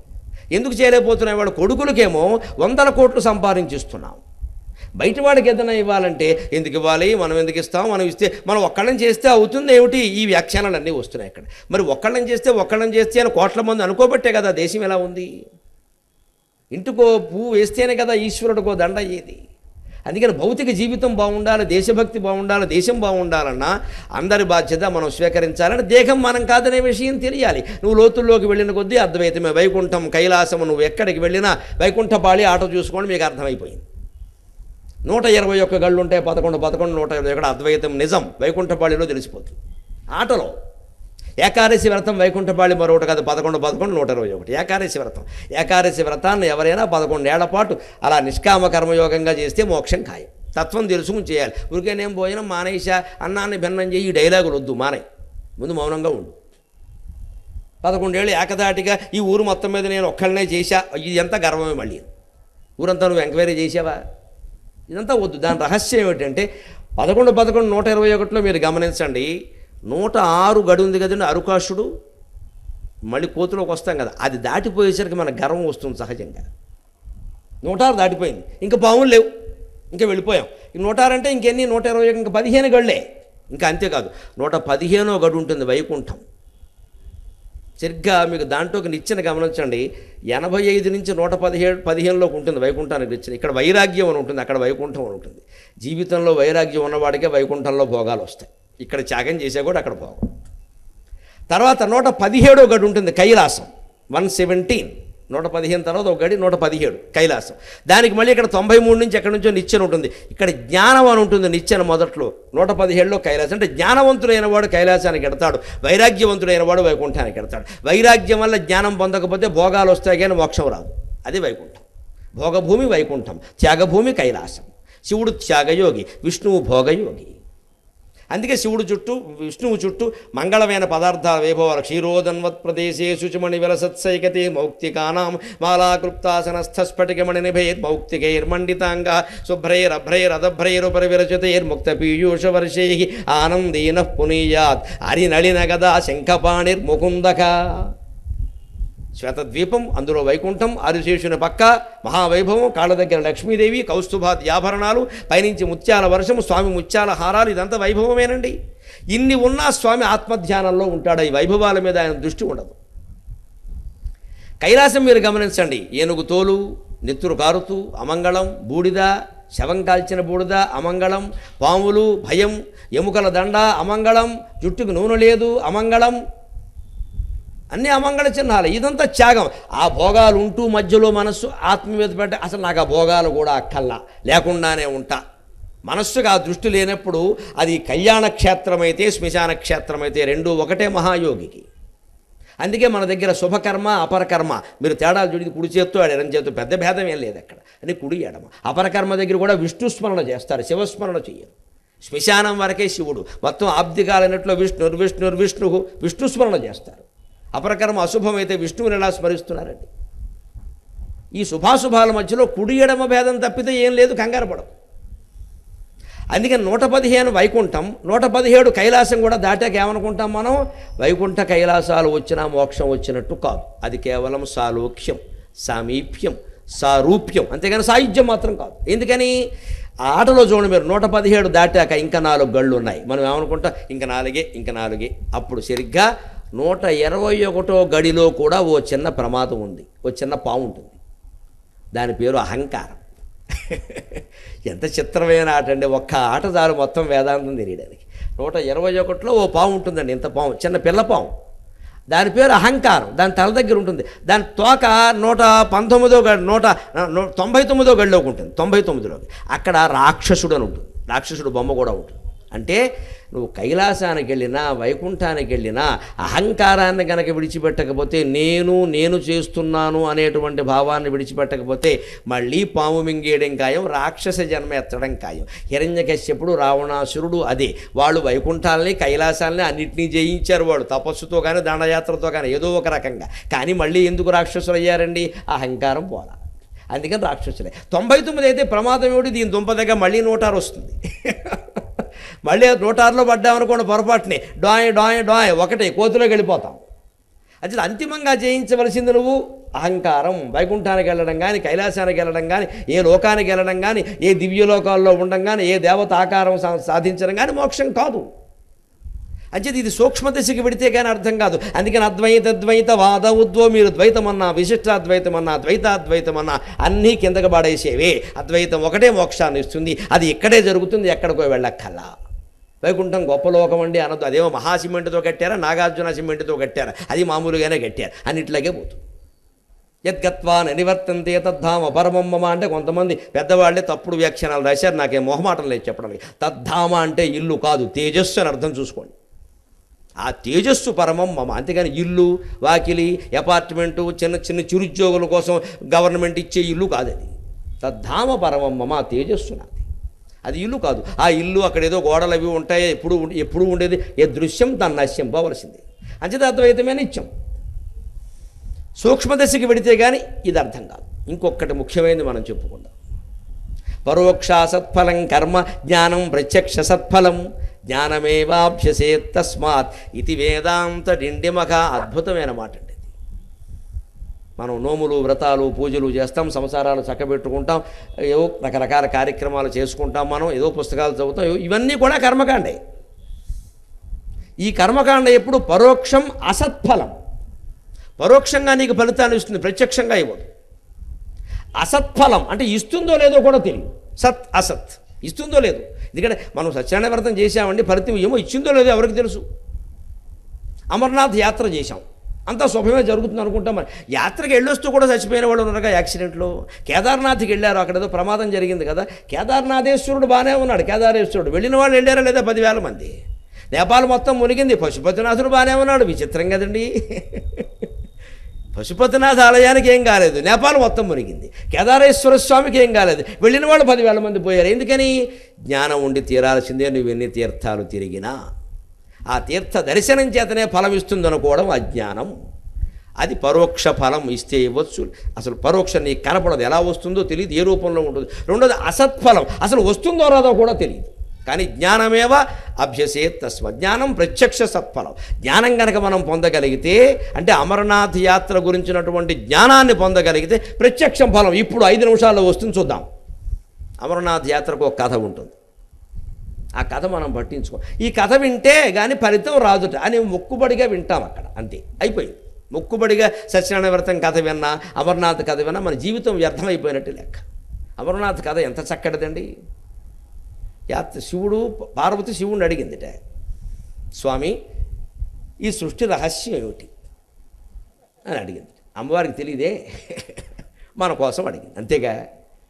బాగుంది, స్వామివారు చెబుతాను దా అన్నట్టు. ఇద్దరు కలిసి అలా ప్రయాణం చేశారు. ఎక్కడికో వెళ్ళడం ఎందుకంటే అమ్మవారికి చెప్పడానికి ఆయుధంలో ఉంటుంది. బయలుదేరారు. పహలేగావ్ అని ఒక చోట వస్తుంది. అక్కడ వరకు వచ్చిన తర్వాత వాళ్ళు విచిత్రంగా ఆభరణాలు వదిలేస్తారు. చాందినీ చౌక్ ఇవన్నీ ఉంటాయి కదా. పహలేగావ్ అని అక్కడికి వస్తారు. ముందు అక్కడికి రాగానే స్వామివారు ఇలా చూసి ఒక్కసారి ఆయన దగ్గర గణేశ్వరుడు కూడా ఉన్నాడు, ఆభరణమైన చంద్రుడు కూడా ఉన్నాడు, పాములు కూడా ఉన్నాయి, అన్నీ ఉన్నాయి, వాహనం ఉంది. అక్కడికి వచ్చిన తర్వాత కాస్త ఇక్కడికి వచ్చే పహలేగావ్ అక్కడికి రాగానే ఆయన ఆ నందీశ్వరుని వదిలేసాడు. ఇంకా అక్కర్లేదు, నువ్వు ఉండిపోవాయా నంది అన్నట్టు. ఇంకొంచెం ముందుకెళ్ళాట. శేషనాగ్ అని వచ్చింది. అక్కడ పామును వదిలేసేట. ఇవన్నీ చెప్తారండి. ఇంకొంచెం ముందుకెళ్ళాట. చందన్వాడి అని వచ్చింది. అక్కడ నెత్తిమే చంద్రుడిని వదిలేసేట. ఇంకొంచెం ముందుకెళ్ళాట. గణేష్ చౌక్ అని వచ్చిన అక్కడ గణేశ్వరుని కూడా, నువ్వు ఉండరా అబ్బాయి, పెద్ద అబ్బాయి నువ్వు ఉండు అని వదిలేస్తాడు. చివరికి అమరనాథ్ గుహలోకి అమ్మవారు శివుడు ఇద్దరే వెడతారు. ఆ ఇద్దరు వెడుతుంటూ కూడా ఒకే స్వరూపంతో వెళ్ళారట. కథలో ఉంటుంది. ఏమిటండి దీని అర్థం? నీకు అమరత్వం కాదు, అమరనాథ్ అంటే అమృతత్వం ఇచ్చింది ముందు కదా. అమృతత్వం పొందాలి అంటే ముందు నీ బాధ్యతలు తగ్గించుకో. నందీశ్వరుని వదిలేయడం అంటే BMW కారు వదిలే, మారుతి సహా మొత్తం వదిలే, స్విఫ్ట్ కూడా వదిలే. ఏ కారు వాడు వాహనాల మీద వ్యామోహం తగ్గించు. ఉన్నా లేకపోయినా ఉంటే వాడుకో, అమ్మేమని కాదు అక్కడ.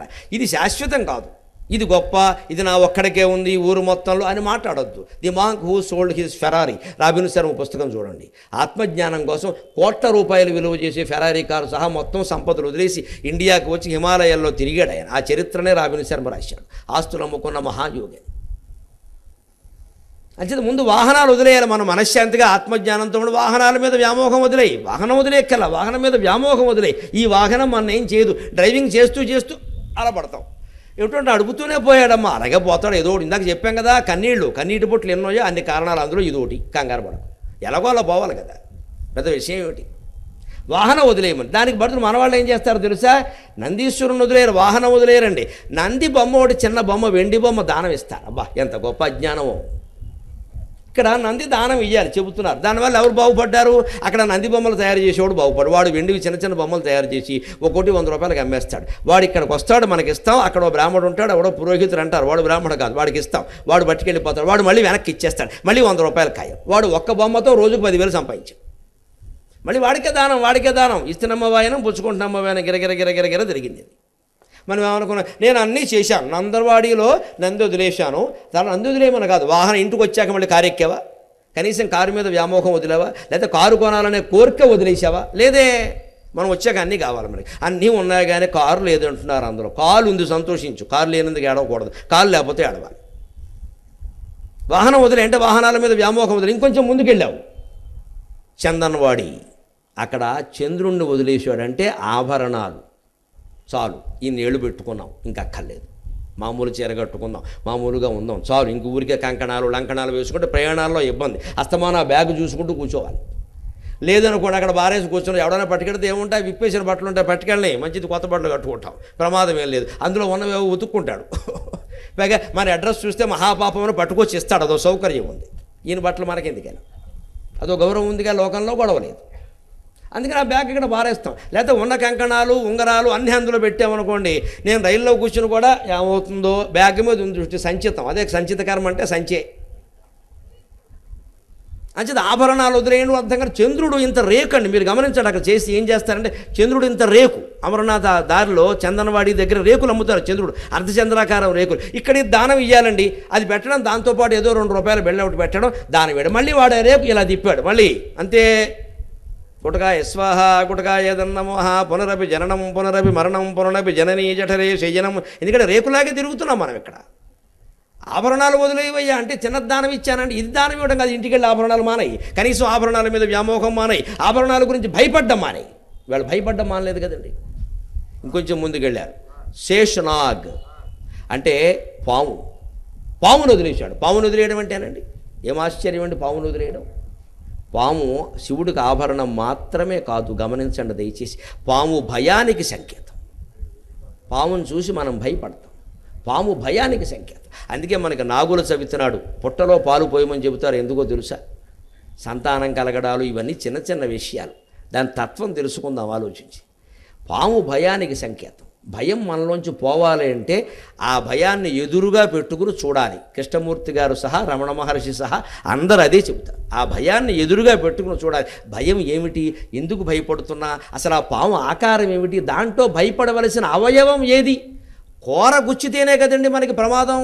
పాము మీద పాకినా ప్రమాదం లేదు, పాముని మనం చూసినా ప్రమాదం లేదు, పాము మన పక్క నుంచి వెళ్ళిపోయినా ప్రమాదం లేదు, అది మన కాలికి చుట్టుకున్నా ప్రమాదం లేదు. కూర గుచ్చితేనే, అప్పుడు కూడా విషం ఉన్న పాము అయితేనే, ఆ విషం మనకి ఎక్కితేనే, అది కూడా గుండెల వరకు ఎక్కితేనే, ఇంత ఈ ఆలోచన చేస్తే అంత ప్రమాదం కాదు మనం ఆలోచించేది.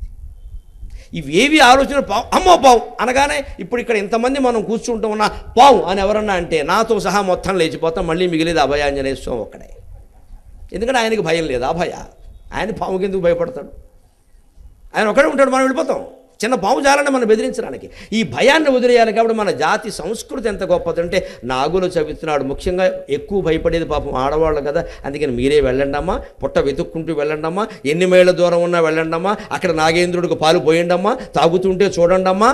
ఆ స్పష్టంగా పాము ఆకారాన్ని తాగడాన్నో తాగకపోవడాన్నో తిరగడాన్నో చూస్తూ ఉంటే ధైర్యం కలగలా మనస్సులో. ఇది మానేసి మనం ఏం చేసాం, నాగేంద్రుడికి దండం పెట్టుకున్నాక మాకు మనవడు పుట్టాడు. పాముకి పిల్లలకి సంబంధం లేదు, పుడితే పాములు లాంటి పిల్లలే పుడతారు. ఈ నమ్మకాల కోసం కాదండి ఇదంతా. అందుకని నాగా అని పేరెట్టాం, సత్యనారాయణ స్వామి వ్రతం అందుకని సత్య అని పేరెట్టాం, సూర్యుడికి మొక్కుకున్నాం అందుకని అరసవిల్లి వెళ్ళాం అందుకని సూర్య అని పేరెట్టాం. ఈ తాతగారి పేరుకి వెళ్ళిపోం, ఆ తాతగారి పేరుకి వెళ్ళిపోం. చివరికి వారి పేరు పాస్పోర్ట్లో కాదు ఎయిర్పోర్ట్లో కూడా సరిపోవట్లేదు. నాగులు చెబుతున్నాడు పాలు పోయమంటే అర్థం భయాన్ని పోగొట్టుకోమని. తత్వం ఊరికే దండం పెట్టుకోవడం కాదు. అక్కడ నిలబడ్డావు, పాము ఎదురుగా నిలబడ్డావు, పైగా నువ్వే వెతుక్కుంటూ వెళ్ళావు. ఎక్కడుందో ఈ ఇంట్లో కూర్చుని భయపడే ఆడదాన్ని అంత దూరం ఎలా వెళ్ళావమ్మా అంటే దేవుడి కోసం పెడుతున్నావు కదా. అంతే. ఆ దైవం నీకు అర్థం కావాలంటే భయాన్ని పోగొట్టుకోవలసిందే, ఎంత దూరమైనా వెళ్ళవలసిందే. నాగులు చెబుతున్నాడు ఎందుకు వెళ్ళావు, ఎక్కడి నుంచి వచ్చింది ఆ ధైర్యం? మరి ఇంట్లోకి బొద్దింకొస్తే భయపడుతున్నావు. ఇది భయాన్ని వదిలిపెట్టుకోవడం. శేషనాగ్ పావును వదిలేయడం అంటే భయాన్ని వదిలేయాలి.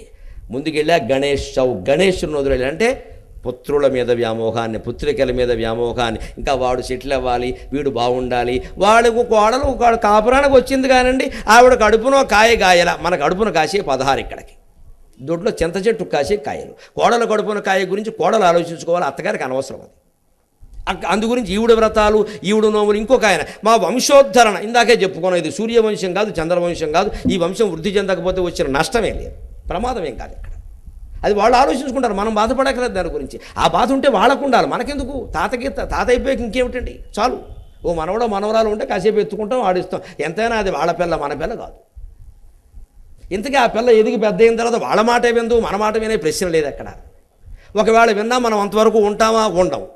మనం వినవలసింది లోపల ఆత్మజ్ఞాన ధ్వని. అది వినాలి. కానీ మనవరాలతోనో మనవడితోనో కాలక్షేపం చేస్తే అలాగా గణేష్ చౌకులో గణేశ్వరుని వెనక్కి వెళ్ళడం అంటే పుత్ర పౌత్ర వ్యామోహాన్ని వదిలేయి. అప్పుడు గుహలోకి ఎవరు వెళ్ళారండి?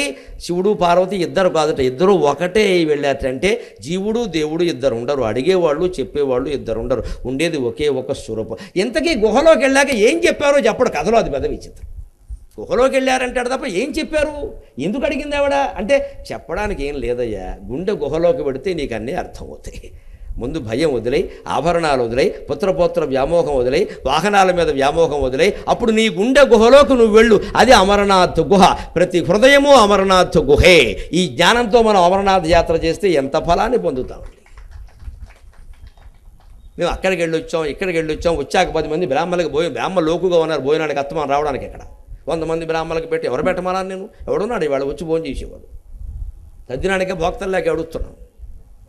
ఇవేవి పుణ్యాలు ఇచ్చేవి. కాబట్టి ఇది కర్మ మార్గం అని. ఎందుకంటే పరోక్ష అసత్ఫలం కర్మ. నువ్వు 100 సార్లు అమరనాథ్ యాత్ర చేసినా అది పరోక్ష ఫలం, అసత్ఫలం వస్తుందో లేదో కూడా తెలియదు. కానీ అమరనాథ్ కథన గురించిన అవగాహన జ్ఞానం లేకుంటే ప్రత్యక్ష ఫలం వెంటనే వచ్చింది. 5 నిమిషాల్లో పొందాం మనం. నేను ఇంతవరకు అమరనాథ్ కానీ నాకు ఇంకా వెళ్ళాలని లేదు. నేను వెళ్ళవలసింది గుండె గుహలోకి తప్ప అమరనాథ్కిను సమరనాథ్కి కాదు. నాకు అది అర్థమైపోయింది. అందుకే నేను ఇంట్లో కూర్చొని పుస్తకం చదువుకుంటూ హాయిగా ఉండగలను, లేదు పుస్తకం లేకపోయినా ఉండగలను. ఇంకా అక్కడికి వెళ్ళాల్సిన పని, వెళ్ళమంటే అది తప్పేం లేదు, పెడతాం, ఆనందంతో పెడతాం. ఒక్కొక్క చోట ఈసారి దానాలు అయ్యాం. ఓహో, ఇక్కడ నేను వదిలేయవలసింది వాహనాలు, ఇక్కడ నేను వదిలేయవలసింది కొడుకుని, ఇక్కడ నేను వదిలేయవలసింది భయాన్ని, ఇక్కడ నేను వదిలేయవలసింది సంపదలను. అంతే కదా, ఇలా వదులుకుంటూ పెడతాం, చాలా ఆనందంతో పెడతాం. అప్పుడు గుహ వరకు వెళ్లకుండానే మనకి జ్ఞానం కలుగుతుంది. ప్రతి వ్రతంలో, ప్రతి నోములో, ప్రతి పూజలో, ప్రతి కథలో ఇన్ని రహస్యాలు ఉన్నాయండి. సత్యనారాయణ వ్రతం కథ సహా మనం అధ్యాయాలకేసి చూడడం ఊరికే 5 అధ్యాయాలు ఉన్నాయి, అక్కడేమో 5 కొబ్బరికాయలు పెట్టారు, అక్కడికేసి చూస్తూ కూర్చోవడం. ఈయనకేమో చౌదరి గారు వచ్చారా, శర్మ గారు వచ్చారా, రెడ్డి గారు వచ్చారా, వాళ్ళందరూ వస్తారు, సత్యనారాయణ స్వామి రాడు. ఈవిడికేమో పట్టుచీర కట్టుకుని కొబ్బరికాయలు ఇంక 2 ఉన్నాయి, భోజనాలు పెట్టే మనమే, ఆలస్యం అయిపోతుంది, ఎప్పటికే పిల్లలు ఇబ్బంది పడతారు. భోజనాల మీద దృష్టి, ప్రసాదం మీద దృష్టి ఆవిడికి. కొబ్బరికాయలు ముఖ్యం, ఎందుకని అధ్యాయానికి కొబ్బరికాయ కొడతాను. ప్రథమ అధ్యాయ సంస్థ కొబ్బరికాయ కొట్టండి, ద్వితీయ అధ్యాయ సంస్థ కొబ్బరికాయ కొట్టండి అంటే ఇంకా 2 కొబ్బరికాయల మీదే చూపు, కథ మీద లేదు. కథలో రాజులు ఉన్నారు, బ్రాహ్మణులు ఉన్నారు, కట్టెలు కొట్టేవాళ్ళు ఉన్నారు, గొల్లవాళ్ళు ఉన్నారు, వైశ్యులు ఉన్నారు, అబద్ధాలు ఆడిన వాళ్ళు ఉన్నారు, నిజాలు చెప్పిన వాళ్ళు ఉన్నారు, తలకిందులైపోయిన జీవితాలు ఉన్నాయి. వీటి మీద మనం ఒక్కసారి సత్యనారాయణ వ్రతం మీద కథ మీద దృష్టి పెడితే మళ్ళీ అబద్ధం ఆడతామండి? మనం అబద్ధాలు ఆడకపోతే ఇంతమంది న్యాయవాదులు, ఇన్ని పోలీస్ స్టేషన్లు అవసరమా అండి? ఇన్ని కేసులు వాయిదా పడాలు అవసరమా? కేసులు ఎందుకు పేరుకుంటున్నాయి? ఎక్కువ బట్టి. ఎక్కువ ఎందుకు అవుతున్నాయి? మన రాగద్వేషాల వల్ల. అవేవి మనం వదులుకోకుండా న్యాయ వ్యవస్థ బాగాలేదు, ఏది బాగుండదు, ఎందుకంటే మన మనో వ్యవస్థ బాగాలేదు. పరోక్ష సత్ఫలం కర్మ, జ్ఞానం ప్రత్యక్ష సత్ఫలం, జ్ఞానమేవాభ్యసేత్ తస్మాత్ ఇది వేదాంత డిండిమక. జ్ఞాన మార్గమే అత్యుత్తమమైనటువంటి మార్గం. ఏ వ్రతం చేసినా, ఏ పూజ చేసినా, యజ్ఞం చేసినా, యాగం చేసినా, ఏం చేసినా ఈ జ్ఞానాన్ని పొందే ప్రయత్నం చేయాలి, ఈ తత్వం తెలుసుకునే ప్రయత్నం చేయాలి. రేపు మళ్ళీ మనం 7 గంటలకు కలిసి ఇంకా వేదాంత డిండిమంలో ఉండేటువంటి పరమాద్భుతమైనటువంటి శ్లోకాలకి మనదైనటువంటి వ్యాఖ్యానాన్ని చెప్పుకుని తరిద్దాం. శరణం.